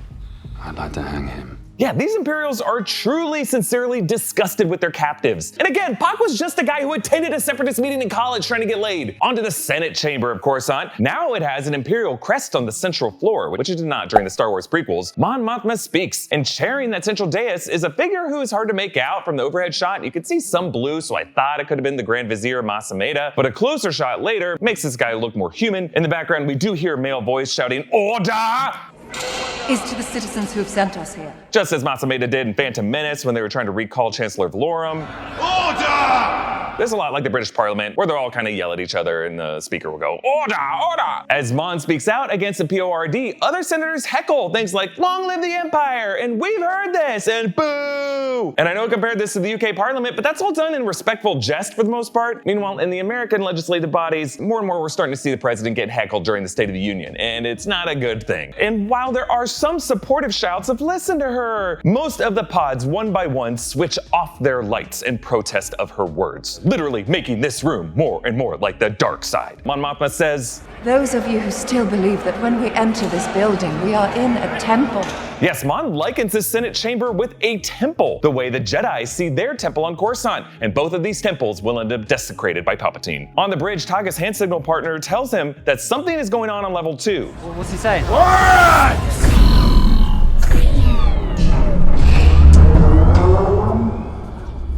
What was that? This power surge was the moment the guards completely fried the 100 inmates on that level 2 bridge. But this also shows that when one large floor area gets activated, power must be redirected from the rest of the prison, which is something that they might be able to use next episode when they break out. Kino yells at Tagga, saying that it takes a week for word to get from one level to the other, but that's only for him. He just doubts that Tagga's back channel could communicate that fast, and I think he's really just angry that he's the last one to know when things happen because he's just going through proper channels in his network. We learn that Vel is Mon Mothma's cousin, both fighting the Empire from different angles. I'm starting to think we're in over our heads. He's got us spinning out of it. You took a vow. A vow? It sounds like these two embarked on this rebel mission after swearing a kind of oath, but to whom? I'm wondering if they could have sworn this vow at the grave of Padme. Cassian tells Kino that the guards don't have to care about what they're saying down there. We are nothing to them. Melch is right.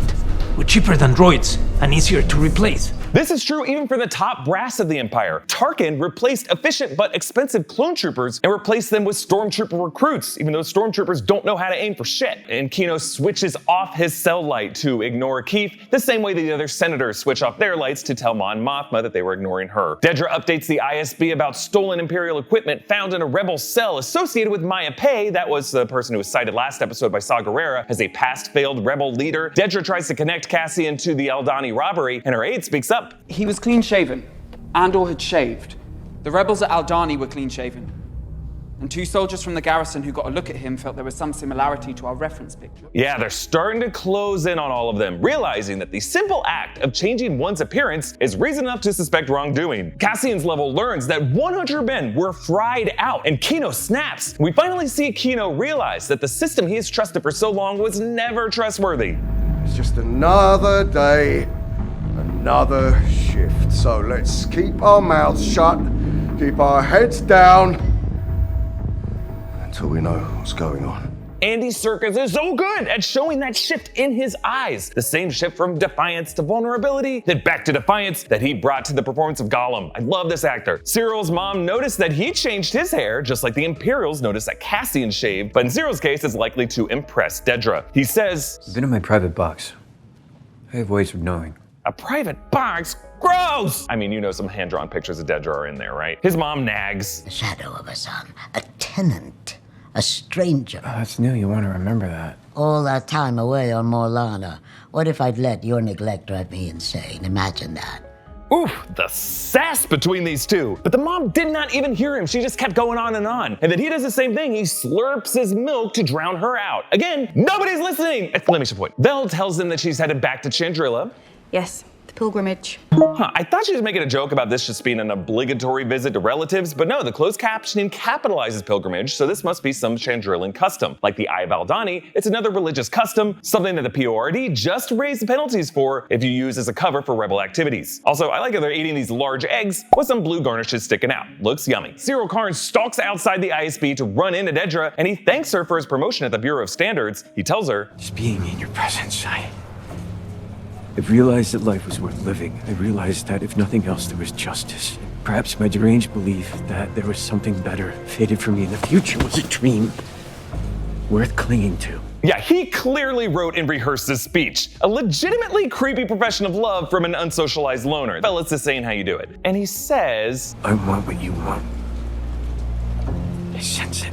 I know it. Sense it? Cyril, Force sensitive confirmed? I mean, I kinda hope he is, just so an Inquisitor gets him. Dedra's aide reports that they captured a rebel pilot and are holding him on a destroyer outside Steerguard. Now, the rebels don't really have much of a fleet at this point. This really is a pilot who's just piloting transport ships around. Remember, we only saw 2 early model X-Wings outside Saw Gerrera's hideout, but those X-Wings alone were enough for Luthen to go to him asking for some air support. Tay Kolma tells Mon that to cover a 400,000 credit withdrawal, they need a large sum deposit, a loan that they'll have to get from a thug banker Davos Skulden, someone we'll meet next episode. The ISB puts together that the rebel pilot worked for Anto Krieger, the guy Luthen told Saw Gerrera about last episode who needed that air support on the mission to Spellhouse. Dedra says that the pilot was on his way to Kafrene. The rings of Kafrene was where we first met Cassian Andor in Rogue One. They plan to sabotage the pilot's ship so that it's found by the rebel cell, meaning that Anto Krieger is about to get ambushed and Luthen could get outed this way. Ulaf suffers a stroke right at the end of his shift, and Zal has to cover him so that he's blocked perfectly from the line of sight of the guards up above. The medtech arrives, Dr. Rasiv, played by Adrian Rollins, another actor from HBO's Chernobyl in this cast. He played the character Fomine. He also played James Potter in the Harry Potter films, and we see his feet on the graded lift platform, another reminder that it is not electrified, and this will probably be their means of escape. Now, Rasiv says that he has seen Ulaf before, and he reveals that the riot on level 2 was caused by a prisoner who had previously been on level 4 and released just to be recycled back to a different level. Like Melshi suggested, the number does not matter, no one ever really leaves this place. And I love how Kino calls Ulaf Uli. He had a nickname for him, proving that he knew this old man for a long time and had some affection for him. And now he might be wondering if Ulaf could have also been recycled from a different level, and that's why he's so old. And now, seeing this old man die in prison, Kino realizes that there is no hope and finally answers Cassian's question. How many guards on each level? Never more than 12. Now, if we do some math here, at 7 levels, that also means no more than 84 guards in this whole facility. And probably less than that, because guards are always falling behind but transferring between levels. Like, who knows, maybe there's only like 30 guards in this whole place. But we know for sure there are 100 prisoners per room, 50 shifting from day to night. And 7 rooms per level, that's 700 per level, and then 7 levels, meaning 4,900 prisoners, well maybe 4,800 now. But either way, nearly 5,000 against no more than 84 guards. I mean, always tell me those odds. This is a breakdown of Star Wars Andor Episode 10, One Way Out. The opening music for this episode strips out all the anxious percussion that we've heard in past episode intros and really just returns to hopeful strings.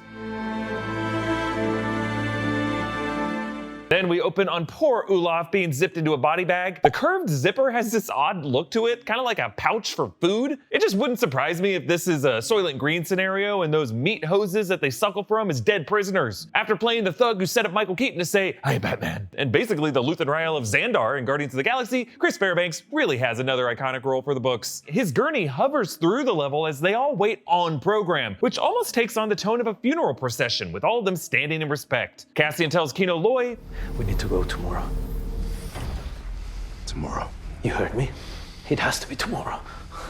Tomorrow. This repetition of the word tomorrow invokes the famous line from Shakespeare's Macbeth. Tomorrow and tomorrow and tomorrow creeps in this petty pace from day to day to the last syllable of recorded time. And all our yesterdays have lighted fools the way to dusty death. Out, out, brief candle. Life's but a walking shadow, a poor player that struts and frets his hour upon the stage and then is heard no more. It is a tale told by an idiot, full of sound and fury, signifying nothing. This is what Macbeth says after learning of his wife's death. He's expressing the futility of life and how all of our actions really amount to nothing in the grand scheme of things. His words, not mine. But this is how Kino Loy might feel in this moment. After losing his beloved Uli, all his toiling signifying nothing. A tale told by an idiot. Kino says the guards still have power, but Cassian counters. Power doesn't panic.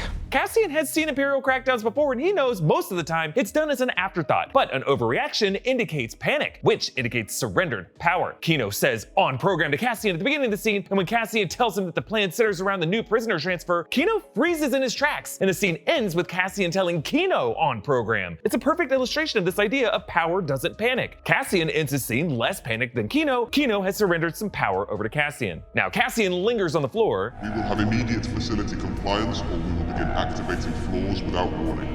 Yeah, the announcer's voice is credited in the credits as Voice of God, and it's actually a longtime Lucasfilm casting associate, Martin Ware. We actually see this actor later in the control room. Cassian waits until the last possible second to clear that floor before the current switches on. Really, he does this to steal everyone's attention and focus it on what he and Kino have learned about Ulaf's death, and Kino finally confirms it. No one is getting out!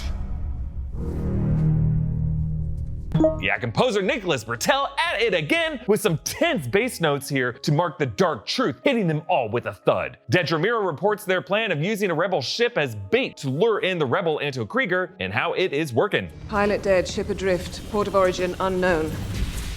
Catherine Rescue Salvage reports unresponsive GPE 7000. Operator appears to have frozen following hydraulic failure on hyperspace re-entry. Yeah, they are reviewing a report from Kafrene, the Rings of Kafrene being the location in Rogue One. This is reporting the captured rebel pilot, who's now apparently dead on the ship. Behind Dedra, notice the Orabesh translates to Thand and Kafrene. Thand is the name of the sector where Kafrene is located. She hands Partagaz the tablet, but he doesn't take it. And instead he takes Lonnie Young's advice to check out the ship so Krieger doesn't get suspicious. Dedra suspects something is up, and we stay on Young, setting up that there's more going on with this guy. Cassian watches his day clock shift from 21:56 to 21:55, like someone who woke up too early, watching their alarm clock go from 6:59 to 7 a.m. Kino declares, "We are done with counting shifts.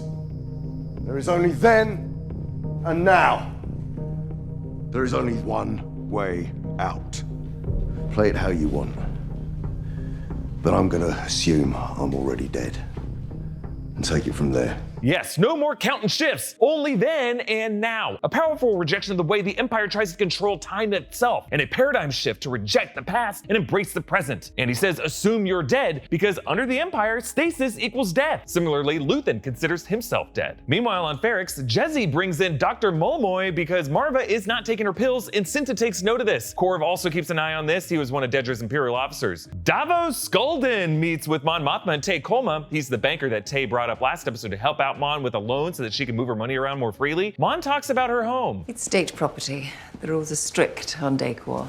Our choices for change are limited. Yeah, the Empire even has rules over how much senators are allowed to decorate their homes. Davo brings up Mon's husband and says Chandrillan arranged marriages benefit from what he calls clarity. Boundaries can be liberating. The old ways have value. He is teasing what he'll eventually ask for Mon, but he's also consenting his overall approval to the boundaries being drawn by the Empire across the galaxy. Davos senses that it's not just money for a charitable foundation. He suggests that his fee will actually be to introduce his 14-year-old son to her 13-year-old daughter. And suddenly it's Game of Thrones, and Mon Mothma shuts that shit down. It's a lot to think about. I'm not thinking about it. That's the first untrue thing you've said. Yeah, it's come up a few times on this series that our inner thoughts are the one place the Empire can't get to us. So Davo telling Mon what she is thinking in this moment feels especially pervasive. Clea tells Luthen that a spy has made contact by marking a fountain and removing a rail. This whole chat between them is done in a single take. And while it's not the flashy kind of wonder that calls attention to itself, it is the kind of thing that this series does to ground us in moments with characters. Like in Cassian's opening argument with Kino, we stay a long time on Andy Serkis before we cut. Luthen polishes that Naboo headdress that we saw Padme wearing in Attack of the Clones, and in the back of the shop, Luthen has moved the Jedi holocron to be closer to Indiana Jones' carbonite rack. I really think no one actually buys anything in the shop. They just move things around to make it look like it's a real business. Ataga's hand trembles as he loses his nerve, and Cassian gets a tool handed off to him, and he returns to that bathroom to keep sawing at that pipe. As Kino plays his part and barks at the room for being behind, we cut to the guards upstairs. We have a check on 3. Do that now, we're already behind. Yeah, the guards are also constantly scrambling, terrified of falling behind on their tasks. Cassian pries open the water pipe to flood the bathroom, and the men on the floor go on program, each of them tucking tools and heavy parts behind their heads. Cassian joins the others a bit late, soaking wet, and the guards don't even notice. Now, there's a recurring theme with Cassian's wetness on the show. In the opening scene of the series, he was soaked in rain, and the Pre-Mor guards actually made jokes about him swimming over, which one could argue probably was a bit of coded racism there. And I bring this up because I specifically talk about Kenari having dark features, which does seem to correspond with Diego Luna's race. Dedra talked about casting her net to catch fish last episode, fish being also the name given to prisoners their first night in prison. And now in this episode, Cassian gets to freedom by swimming. Here, it's like the guards are so used to seeing their inmates covered in sweat from being nervous or from working that they don't even notice a guy soaked head to toe in water. The plan begins with Ham and Zal, the most naturally angry looking inmates, faking a fight like those brothers in Ocean's 11. Cassian jams the lift. The new prisoner being brought in instinctively springs to action and zaps the warden, giving his own life because he is the first to get shot. Actually, part of what makes this prison escape so gripping is how many inmates we see die. Like, I hated seeing Burnock get blasted when he was hanging from that platform. The whole thing is just messy. Like the Rogue One Vader killbox sequence, it's not a swift, victorious exit. It's a scramble. It's a costly rugby try. The guards use Imperial blaster pistols, just like the weapons used by the crew on the Tantive 4 in A New Hope. Throughout this opening volley, notice Kino plants right near the shock box on the floor, knowing that the water will reach it and that someone down there will need to be standing there for the guards to spark the floor. floor, which is how they short circuit the whole floor. Remembering that the wiring in this place is pretty weak when the lights flickered last episode. The losses just continue to pile up and sting, but this episode does a really good job pinging back and forth between losses and wins to keep us engaged. Like Zal goes down, which really sucks, but immediately after, Cassian makes it up to the higher level, kicks a leg, punches a dude's mouth, and pulls off an impressive double play by using that guy's blaster to take out another from an impressively low angle. So now the room is secure. You could actually argue it's because Zal distracted that first guard by throwing the tool at him that gave Cassian the window enough time to knock him down and grab his blaster. See, every sacrifice counts. Kino yells at them to climb, which is also what Nemik screamed at Cassian in episode 6, and K2SO's last word to Cassian in Rogue One. Now, one thing that surprised me about all this is how none of these inmates ever strap on those boots to protect themselves in case the guards ever try to spark the floors, but I guess they covered that by short-circuiting one sector, and overall, really, speed and stealth are more crucial. It's really a foot race to get to the central control room. Like, notice how they first go for the blasters instead of the boots, which is actually pretty smart because Cassian hears those same clunky boots coming around the corner and gets the drop on them. Cassian urges Kino forward. No, come on! Yeah, another smart move because Cassian knows that Kino is the eldermost voice among them, and he recognized that Kino's real value is to put that deep, Snoky voice on the PA to call all levels to riot. So Cassian tosses a gun to Ham to implicitly put him in charge of holding this level. I also love how this episode cuts to the point of view of workers initially detached from the riot, and we see the moment that they get conscripted. One way out! Ham is going ham! The voice of God, we learn, is modulated to make this younger guard sound even more intimidating. Any deviation or failure to comply will... Yeah, Imperial power is a total illusion, casting as big of a shadow as possible. And this guard, again, credited as voice of God, has the vengeance and wrath of an Old Testament variety. 5-5, 5-3, 5-6. Burn a firewall around it. Try the whole level. Voice of God was ready to electrocute 700 men. You'll see that their screens show floor plans of every level with glowing yellow dots for each inmate. This younger control officer is credited as Apostle, as he blindly follows the voice of God's lead. Behind him, you can see numbers for each level, kind of like open spots in a freaking parking garage. One reads 686, another 504, meaning one level has lost 14 inmates, another 196. Maybe that was level 2 who was already down 100. Cassian tells Apostle to cut the power. So Hydro. Yeah, so that explains those whirlpools surrounding the facility. These are apparently turbines that generate the hydroelectric power. Cassian tells Kino to speak to all the inmates over the PA, and notice that microphone is the same 2-cylinder design as the microphone that Han Solo speaks into in the Death Star, right before he shoots the panel. Kino Loy. I'm the day shift manager on level 5. Yeah, with Andy Serkis's voice modulated down, he really does sound a lot more like Snoke. Cassian urges them to put some elbow grease into this. And behind Kino, you can actually see some of those inmates on one level starting to get motivated as they move toward the door. And Kino finds his inner strength. And I would rather die trying. Yeah, he actually quotes these same words Cassian spoke to him earlier. And you can feel Nemik's sentiments flowing through Cassian and then flowing into the most powerful voice of the three. This is what a rebellion sounds like. Kino says, "There is one way out." An incredible call to arms. Ironically, it was Kino's barking at workers to help each other fill parts quotas that he can now weaponize as an instrument of destruction against the Empire. Kino gets them to chant the rallying cry of "One way out," which he continues to shout even after stepping away from the microphone. Guards cower in absolute fear as the inmates storm past, and I just love the amount of sweat they coated on the guard closest to us. The inmates taste the fresh air, and Ham doesn't even wait. He Leroy Jenkins right over the edge so that they all tumble into the water like lemmings. Cassian turns to Melshi, his future partner from Rogue One. Yeah, you can definitely feel the beginning of a valuable friendship forming between these two. That's why the episode ends with these two sticking together, sprinting through the ashy fields toward the light of 3 moons. But poor Kino doesn't make it. Can't swim! At first, it feels like a personal defeat for Kino, but you can see a bit of pride in his eyes as he watches the others dive into the water and swim to freedom. Kind of like the other patients in the facility in One Flew Over the Cuckoo's Nest cheering as Chief breaks out. Neither Kino nor Luthen will see the promised land. And we cut to a high overhead shot of the 7-sided facility, which makes us a little nervous because this is a point of view of the facility one would see from the Death Star, the battle station these facilities are likely supplying parts for. On Coruscant, we follow Young to an elevator where he finds a hidden earpiece with Luthen's voice. Yeah, we stay uninterrupted with Young for long stretches, but now there are real-time jump cuts to slightly different angles of Young's face, creating the slightly disorienting effect in the elevator. Young warns Luthen about Dedra Meero and how they're using Anto Krieger's pilot as a trap, but Luthen plans to just let the mission go forward to keep the Empire from knowing there's a leak at all. 50 men. You're worth more than that. You have to warn them. Yes, 50 men. Exactly the number of men working in a Narkina 5 12-hour shift. Luthen exhibits a parallel ruthlessness. The elevator suddenly opens up on Luthen down on floor 331, meaning this is hundreds of layers deep in the Coruscant underworld. Luthen's cloak billows, making him look super sinister. And you notice Luthen is out of his antique Steeler costume because despite his trust for Young, he still doesn't want Young to see his alter ego. Like Leo in The Departed, Young wants out because he's a daddy now, but Luthen says, "We took a vow." Presumably the same vow that Vel and Mon Mothma were talking about last episode. Young asks Luthen what he sacrificed, teeing up Stellan Skarsgård to give an incredible monologue. I've given up all chance at inner peace. I share my dreams with ghosts. The ghosts of whom, we wonder? The rebels he sacrificed? Maybe a loved one? Again, we come back to Macbeth, who shares his dinners with the ghost of Banquo. Luthen goes on. I wake up every day to an equation I wrote 15 years ago from which there's only one conclusion. An equation he wrote 15 years ago. Sounds like Luthen was once a manifesto writer a lot like Nemik. Really, Luthen is who Nemik might have grown up to be. He considers himself damned, much like Paul Newman's character in Road to Perdition. And there is only one guarantee.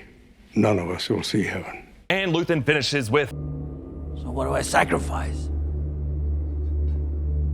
Everything! That echo on the end of the word everything immortalizes Luthen's anguish. It'd be one thing for a rebel to lose his soul and just not have the words to describe it, but Luthen's true curse is self-awareness and a poet's mind to accurately describe how dead he feels. Normally in Star Wars breakdowns, I compare dialogue to like past moments because so much of Star Wars on Disney Plus is just pure crack nostalgia. It's like poetry, it rhymes. But this, folks, is poetry, a truly original haunting insight. This is the moment other future Star Wars titles will be compared to. This is a breakdown of Star Wars Andor Episode 11, Daughter of Ferrix. Liz Bertel's opening music changes ever so slightly episode by episode. And notice here the heartbeat thump percussion is a soft electronic wail over it.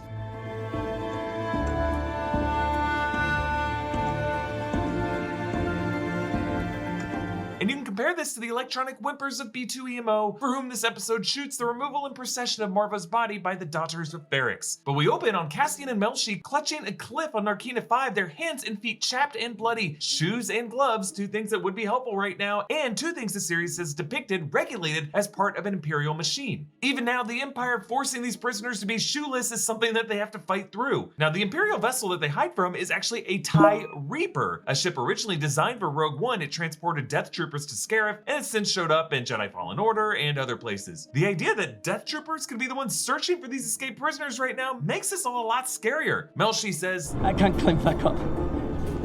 You hear me? I hear you. My hands won't work. I said, I hear you.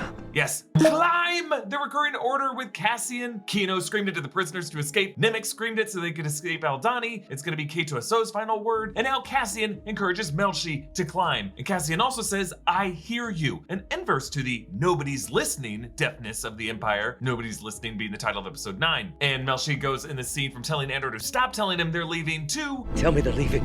This is Melshi's way of inviting Andor to give him hope, because that's all he needs to climb out of despair. And we transition from Cassian and Melshi overhead on the cliff to a match dissolved to an extreme close-up of the liquid in the cup resting atop B2EMO as he watches the Daughters of Ferrix work. This transition has the effect of superimposing Cassian and Melshi underwater briefly, a recurring motif with Cassian as an aquatic creature. In these opening seconds, we don't even know really what we are looking at, which is really how grief can feel. The Daughters of Ferrix is a society of women who care for the sick and elderly, I suppose a mix of Meals on Wheels and hospice. We hear their voices discussing moving the sheets, but leaving Cassian's bed as is because Marva would have wanted it that way. It's interesting how these women have a sense of what Marva's will was beyond her death. And since she wanted to be a rebel up until the moment she died, it makes me wonder if she could have set in place some deeper plan for her remains. More on that later. But we're seeing all this from B's point of view, closer and closer on his photoreceptor lens as he takes all of this in. Now, yes, the eye close-up does evoke Hal from 2001: A Space Odyssey, but in that case, the central red light connoted soulless evil. But here, it's a red-orange ring around a dark pupil, something closer to the human eye that draws us in instead of repelling us. B vibrates and the liquid in the cup sloshes until the cup falls off and Brasso catches it. B is more than a piece of furniture or a coaster. He emotes his own form of grief for Marva. B sits beside Marva's empty chair with her cane leaning against it and her work gloves hanging behind, the closest representations he still has of her. And we continue to stay in inside from B's point of view, watching as the daughters of Ferrix carry Marva's body out in a procession adorned with plants, which is a rare color for this rust-tinted town. We see Marva through a circular portal matching the shape of B's eyepiece, and we actually see his shell reflected in the dirty window lined up directly over Marva's body, as if his spirit is always staying with her. And towing that cart is actually a newer model ground mech salvage assist unit, which is especially sad for B, because if he was a younger droid, you could say he'd be able to serve as a pallbearer himself. Cassie and Amelchi come across some native Narkinians, the Pemular brothers, Duel and Freedy. Duel is played by Matt Lyons, who puppeted Dr. Quadpaw in episode 6. Freedy is played by Liam Cook, who played Ochia Bestoon in Rise of Skywalker. They're fishermen, they talk funny, and it's just nice to see a few more non-humans in Andor. Their ship is a quad jumper, the same type of vessel as the Tug B-13 craft seen in Unkar Plutt's Jakku Lot in Force Awakens. That's the one that got destroyed, so they had to resort to that piece of junk, the Millennium Falcon. Now, these fishermen haven't been very successful. Only a few eels hang from their line, but they ensnare Cassie and Amelchi in these sticky nets. And again, we come back to this fish motif. Remember, Dedra was talking about casting her metaphorical fishing net with Bix, and Cassian has often been likened with a fish who last episode had to escape by swimming. Meanwhile, Dedra speaks to her subordinates via video chat, and I just like how what we see on their screens lines up with the angles of where the webcam would be for them. Like for Dedra, it's a low angle pointed upward, and in Dedra's view, you can see the camera is further away to show all three subordinates. And I'm not sure if Dedra's video screen was VFX'd in this shot, but they did add the reflection of the screen on that black surface to the console to the right of it. The officer explains the Ferrix burial custom. The dead are bricked. They mix your ashes with mortar and local stone dust, put your name on and fire it up. You become a block of Ferrix brick. And then what? They find you a wall. Yes, I love the idea that the dead on Ferrix become part of the architecture of the town. The flat surface that echoes the Beskar bell twice a day and helps echo their 5050 metal ringing anytime they want to alert each other. The Narkinians comment on their catch. Noisy Noi. Prison here. Escapers. 2Z2. 1,000 each, the offer be. Yeah, I really love the cultural design with the language there. There's some consistent Ned Flanders-esque prefixes on the interjections. My, 2Z2. My, neighborino. And I like how Freedy has the stump arm with an attachable appendage with the blade on it. His other hand is covered in residue. And I like that head plate from an injury, but with long black hair and a bun behind it. There's just a lot of stuff going on with this guy. He's a true feast. But since the bounty is dead or alive, Duel feels mercy for them, agreeing that it was the Empire's fault that the water on Narkina 5 has been polluted to kill all the fish. Clea, meanwhile, is using water to spray dirt off a medallion, another extreme close-up of sloshing water in this episode. Vel enters the shop, and as the scene begins, Clea refuses to drop her antique stealer patter while her face is in the view of the window. Only when she faces away later in the scene is she able to speak plainly. Now, initially, Clea and Vel are framed at the far ends of their frames with lots of room behind them, creating an illusion that they are alone in different rooms, talking past each other, or perhaps spies sitting on back-to-back park benches, speaking in code. I also appreciate how Clea's got the Star Killer armor behind her, backing her up. What you got, Vel? Padme's headdress, a Twi'lek Kalikori? Get the f out. Vel asks Clea what she's done for the rebellion lately, and Clea gives Vel her version of Luthen's speech last episode. I don't have lately. I have always. I've a constant blur of plates spinning and knives on the floor and needy, panicked faces at the window, of which you are but one of many. Knives on the floor. What an image. One knife on the floor during a fight is chaos, right? Who's gonna grab it? Where's it gonna slide next? The tide can turn in any direction. But several knives on the floor is that amplified. It's impossible to know what's in play at any given moment and which way the war is gonna go. And I love this. The relic that they stand beside is actually a real-world Aztec calendar, also referred to as a sunstone. It shows the previous 4 worlds and how they came to an end. Now, since this shop also contains Indiana Jones Easter eggs, these items are really just set decorator nods and not meant to have continuity implications. But sure, yes, the aliens who helped the Aztecs and Mayans actually came from a galaxy far, far away a long time ago.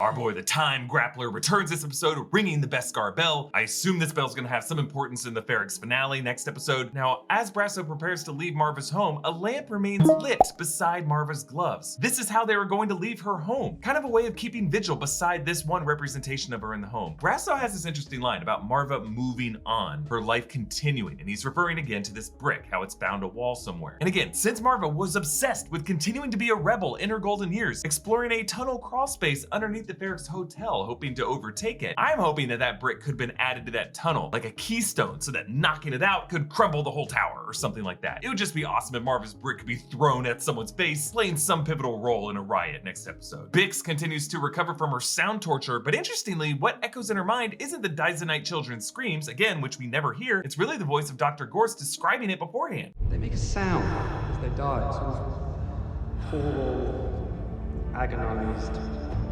pleading. If you're having difficulty speaking, just shake your head. You're having difficulty speaking. Doesn't take long.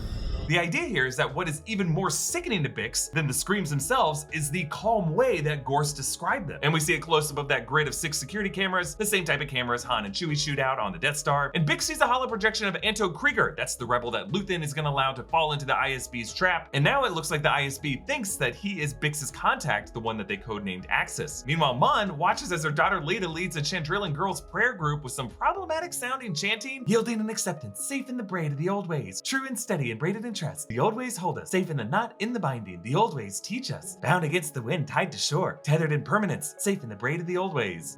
Cool. You really don't want to just play soccer? But this gives us some deeper context to Leda's hair braids. They are part of a Chandrillan dogma to bound and confine themselves in old traditions, protect against the wind or the undertow. If this is Leda's way of rebelling against her more open-minded parents, she might actually welcome an arranged marriage with Pavo Skolden's son. Now, Vel is horrified by this, but Mon tells her that this is trending back, showing how Imperial culture is having a neoconservative trickle-down effect on society. Now, philosophically, this also contrasts the more natural tenets of the Jedi Code, at least as described by Luke in The Last Jedi, a balance that embraces the chaos of the weather and the crashing waves. This also makes us wonder if Leia Organa's tight hair buns might be part of a disguise that she wears to feign adherence to the old ways of Alderaan and subservience to the Empire. Notice how in Return of the Jedi, she lets her hair down, free for the wind to catch it. Linus Mosk from earlier in the season calls Cyril Karn in the middle of the night. Mosk is now working as a smelter, still in Organa 1. I like how Cyril waves his mom out of the room. Shut up, Mom, I'm on the phone! And later, when he steals some money from her safe, it's clear that all the characters are headed back to Ferrix for the finale. Back on Niamos, a few blue birds fight over food on the seashore. I find it interesting this episode as compared to last episode, no one is hanging out on the beach this time. I'm thinking it's because all the shore troopers kept finding bogus excuses to arrest people and scared everyone off. And structurally, I like how this season is really retracing its steps back. We went to the bottom layer of hell on Narkina, and now we're heading back to Niamos, and then in the finale, we'll head back to Ferrix. Cassian sneaks into his hotel room while new guests are sleeping to find his lockbox with credits, blasters, and Nemik's manifesto.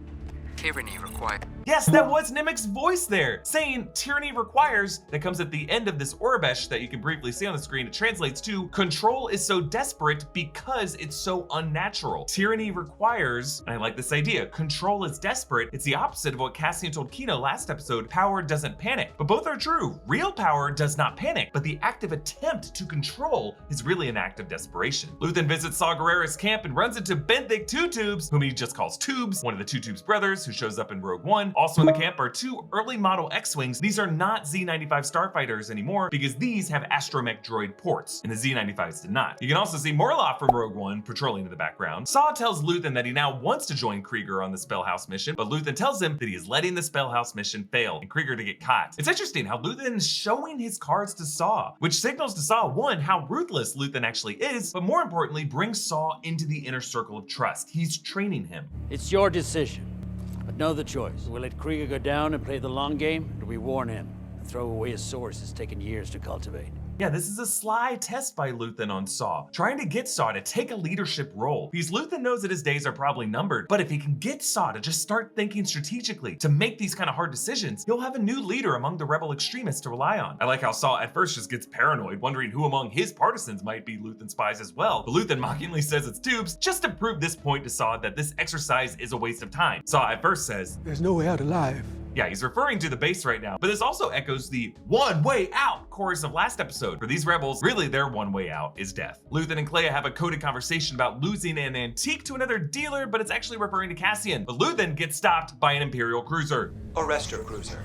Cantwell class. This was actually designed from artist Colin Cantwell for the 1977 Star Wars. It was rejected, but was later brought back in the Imperial recruitment video on Solo: A Star Wars Story. A nice tribute to Colin Cantwell, who passed away earlier this year. Luthen and his Fondor Hallcraft send an active Alderaanian transponder ID, and the fact that they use an Alderaanian one might lead the Empire to increasingly distrust Alderaan for having some rebel connections. They use their tractor beam on the front of it to draw in the Fondor Hallcraft, but after the Hallcraft can calibrate that beam, Luthen then hits the thrusters a bit, which gives the Imperials a tug, like a surprisingly big fish on a line. Again, fishermen and fish. But Luthen intentionally pulls harder, knowing that these Imperials will have to escalate the tractor beam in order to reel him in. This is part of his genius strategy. He's using this to spring his trap, basically pulling back a slingshot. Because when he unleashes that spray of shrapnel, now that the tractor beam is up to 5, it turns that shrapnel into bullets that slingshot it all into the beacon dish and chews it up. So then the cruiser releases 3 TIE fighters and a double pod TIE shuttle, which is first shown in Empire Strikes Back. I know, I thought it was a TIE bomber at first too, but if you look closely, it does not have that lower bomb deploying appendage. Also, why would you release a TIE bomber in this particular scenario? But Luthen proves he is one hell of a pilot. He shoots the shuttle first, and then takes out one of the fighters, and then he activates these 2 side lasers and destroys the other 2 fighters doing a barrel roll, the kind of move that Anakin Skywalker loved to do.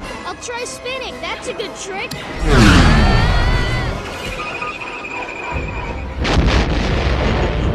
Cassian calls Zan one, who tells him that Marva is dead. Now, if you look closely, Zan has a bunch of screens showing a bunch of familiar ship schematics. On the right, that is a Utilipede transport, which is actually created for Galaxy's Edge in Disneyland. If you go to Disneyland, you'll notice this thing has boxes marked 70, 80, and 83. These are for the release years of the original trilogy films. And then over on the left, that's a Corellian YT 1930 light freighter, similar but not the same model as the Millennium Falcon. Cassian and Melshi decide to split up so that more people will find out what the Empire is doing on Narkina 5, and Cassian is left alone, looking out over the water as the sun beams through the clouds. This visual echoes his future death on the beach with Jyn Erso as the Death Star beams down onto the Scarif base. This is where these two, like Luthen said last episode, burn their lives to make a sunrise they know they'll never see. This is a breakdown of Andor episode 12, the season finale, Rix Road. An incredible season of Star Wars storytelling ended in a finale packed with hidden details and deeper layers of meaning. We open, as always, with Nicholas Bertel's updated music.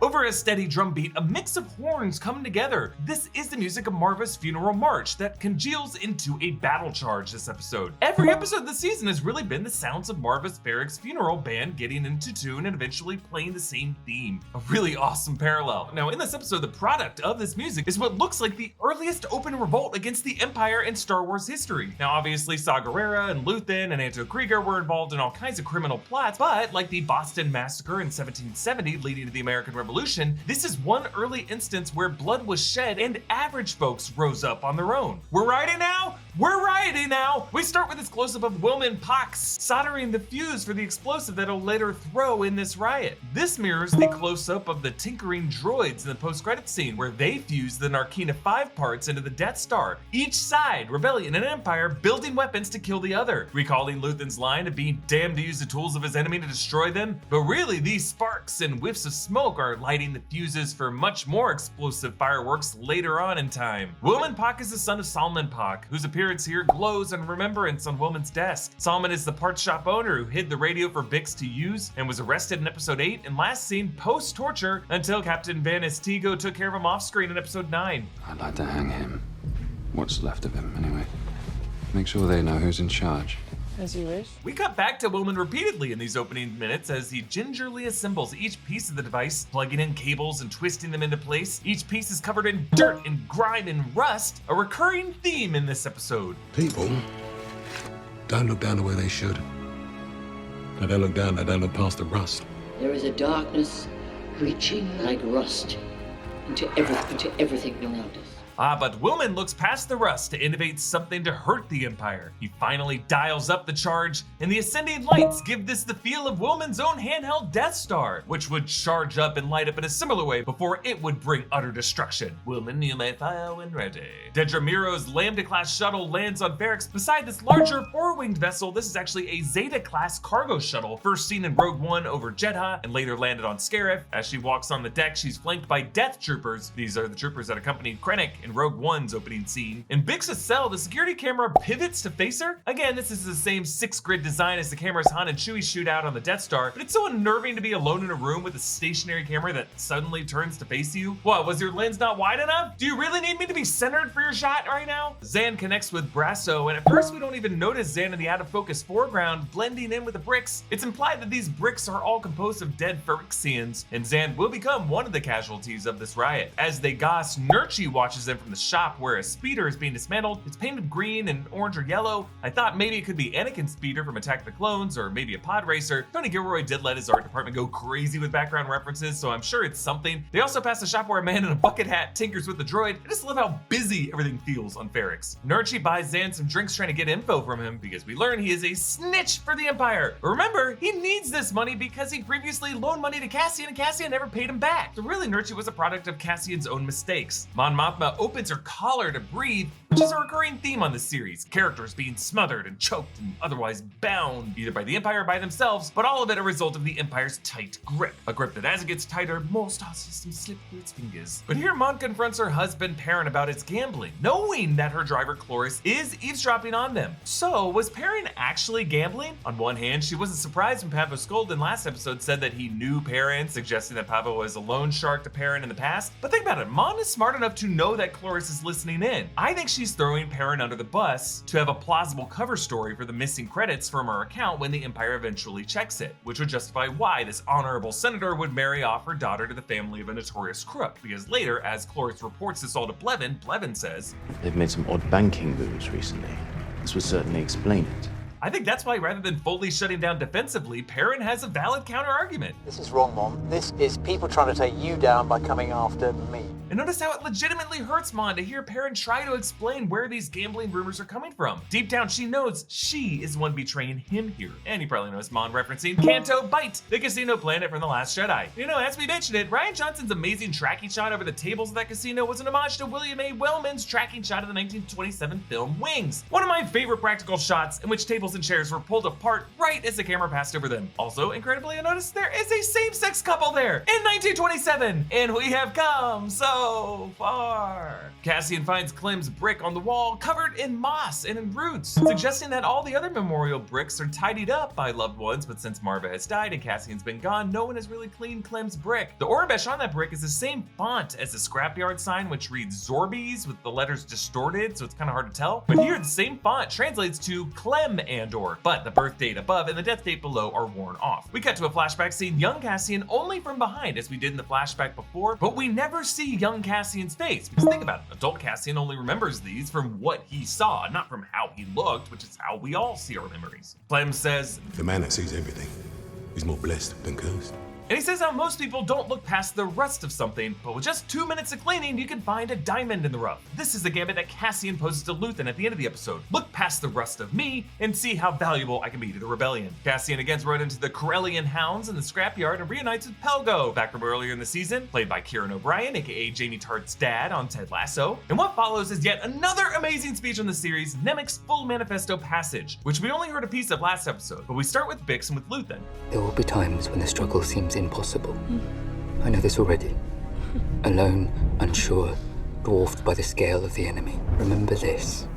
Freedom is a pure idea. It occurs spontaneously and without instruction. Random acts of insurrection are occurring constantly throughout the galaxy. There are whole armies, battalions that have no idea that they've already enlisted in the cause. This idea of freedom being the natural state and control being an unnatural act comes from the political philosophy of John Locke, who wrote that the fundamental purpose of government is to enshrine liberties from tyranny that humans can impose on each other, which is why the American Bill of Rights, the first 10 amendments, is a list of freedoms as opposed to an enumeration of government powers, which the rest of the Constitution was. So, is Nemik a libertarian or is he a Marxist? Psst, both can be true, folks. Classic political theory doesn't have a modern voter registration. So, maybe don't ban books. Luthen looks out over the Ferrix town, which is illuminated by lightning in the distance. I love the visuals here. It's like natural forces are charging this town to the point of explosion. And Luthen observes how all of his plans of an organic uprising are coming to fruition. Nemik's voice continues. Remember that the frontier of the rebellion is everywhere, and even the smallest act of insurrection pushes our lines forward.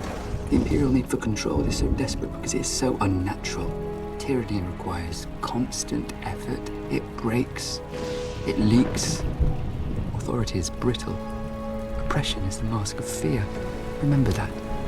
Yes, this is the section that we heard a snippet of last episode. Oppression is the mask of fear. It invokes the mask of Darth Vader, a symbol of oppression, but a facade masking the fearful, brittle, broken soul underneath. Fear leads to anger, anger leads to hate, hate leads to suffering. Also, Imperial control being unnatural, words spoken by Palpatine himself, because after all, the dark side of the Force is a pathway to many abilities some consider to be unnatural. But notice how Cassian tosses the manifesto aside, no longer reading along as Nemik finishes a passage.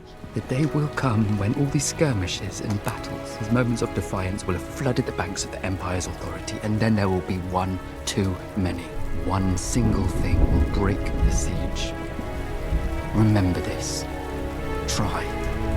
Try, a philosophical counterpart to Yoda's teachings to Luke and Dagobah. Do or do not, there is no try, which is an eternally puzzling statement. Is effort wasted if it doesn't have a result? No, I don't think that's what Yoda's saying. His point is really to stop focusing on your own inner hurdles and instead focus on your impact on the outside world. Envision the change you will inevitably enact and bridge your present with your future. But I like that Nemik counters Yoda, because these rebels don't have the luxury of enlightened Jedi philosophy. They don't have the luxury of future. They burn their decency for someone else's future. They burn their lives to make a sunrise they know they'll never see. Trapped in their present, all they have is try. The ISB celebrate their successful trap on Anto Krieger. But it was over before they started.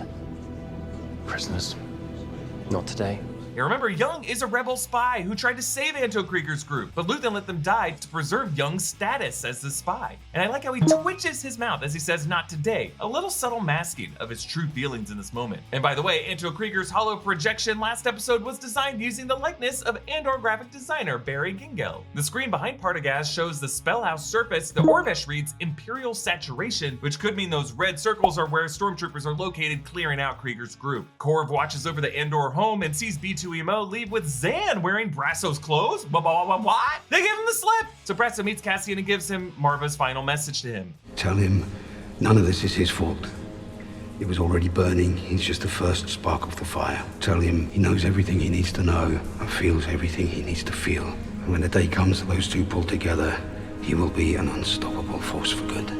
I love him more than anything he could ever do wrong. First spark, you say? No, we are the spark that'll light the fire that'll burn the First Order down. But to know everything you need to know and feel everything you need to feel, those two pulling together, that, in a sense, is do or do not, there is no try. Know what you need to know is your destined impact in the future. Feeling what you need to feel right now is your present struggle. So merging the subconscious with the conscious, our future with our present, is how we become unstoppable. And fittingly, notice how Marva calls the fusion of the conscious with the subconscious a force. Whatever words these characters are using to talk about it, they're talking about the same thing. On the transport, Mosk gives Cyril his orange hat. They swap hats. Back in episode 3, Cyril and Mosk's pre-Moore uniforms included orange billed caps for the officers of this unit, while the others had blue billed caps. So this is Mosk signaling to Cyril that he is the commander of this duo. The time grappler straps the anvil early, and we cut to the marching band warming up.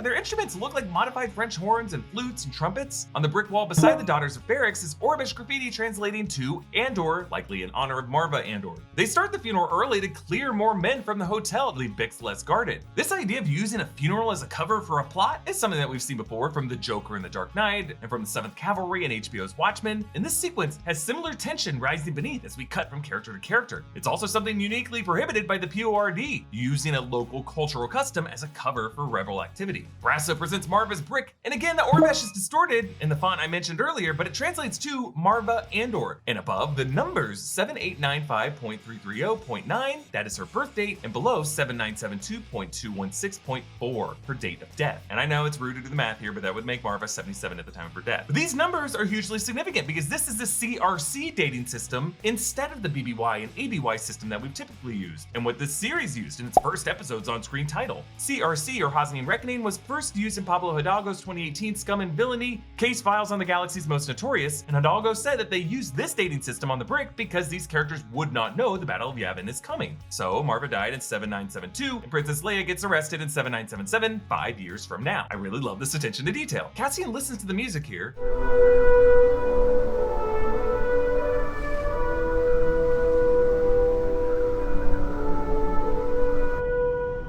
A gentle breeze flows past him, which you could read as Marva's essence comforting him in this moment, another way that the Force is seen as being tied with the natural world. Everyone chants Stone and Sky, which seems like their way of invoking this transition of the deceased spirit from the brick to the heavens. And that is literally what happens here as Marva's postmortem recording is played. B beams it up from his head, explaining why he was so insistent to stay at Marva's home last episode and didn't want to be moved, and why Marva's body was shown so closely from his point of view. Her essence was staying with him in that moment. Also, when her corpse was taken out, we saw B's translucent reflection of the window hovering over her body. Now it's reversed. Her translucent form hovers over B. She says, "Where you stand now, I've been more times than I can remember.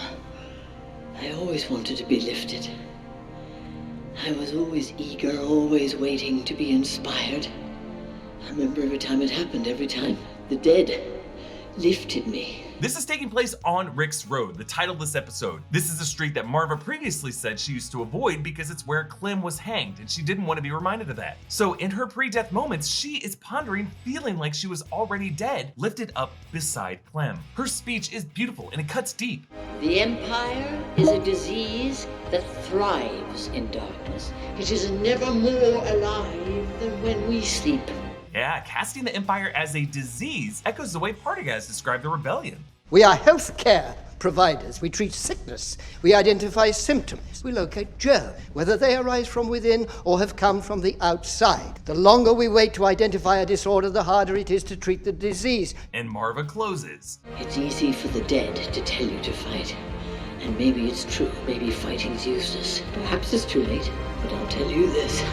If I could do it again, I'd wake up early and be fighting these bastards from the start.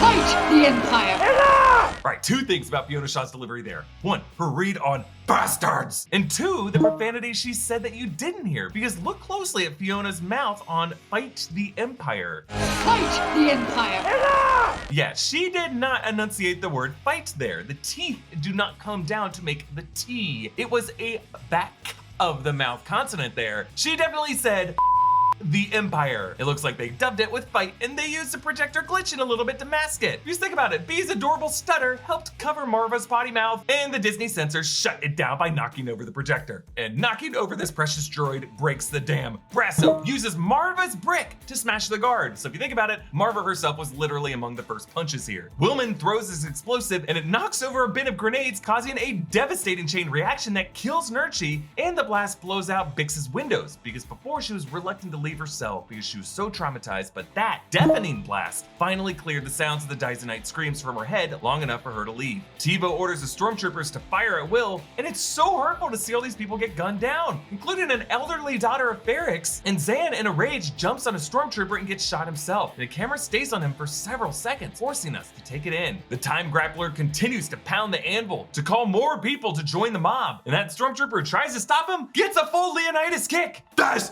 is Ferrix!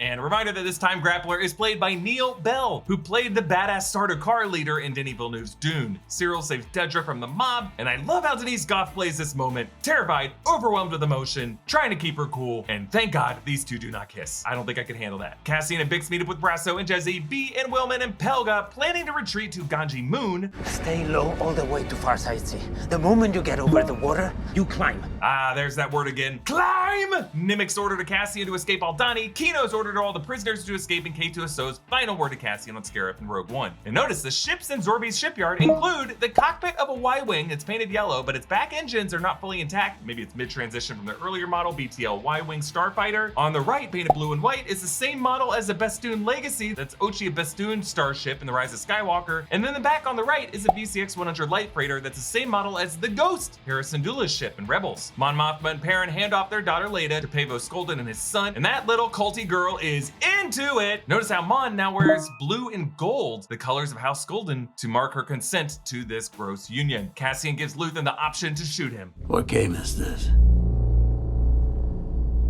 No game. Kill me, or take me in. And Luthen smiles because he's reminded of what he told Cassian in this same spot back in episode 4. Wouldn't you rather give it all at once to something real than carve off useless pieces till there's nothing left?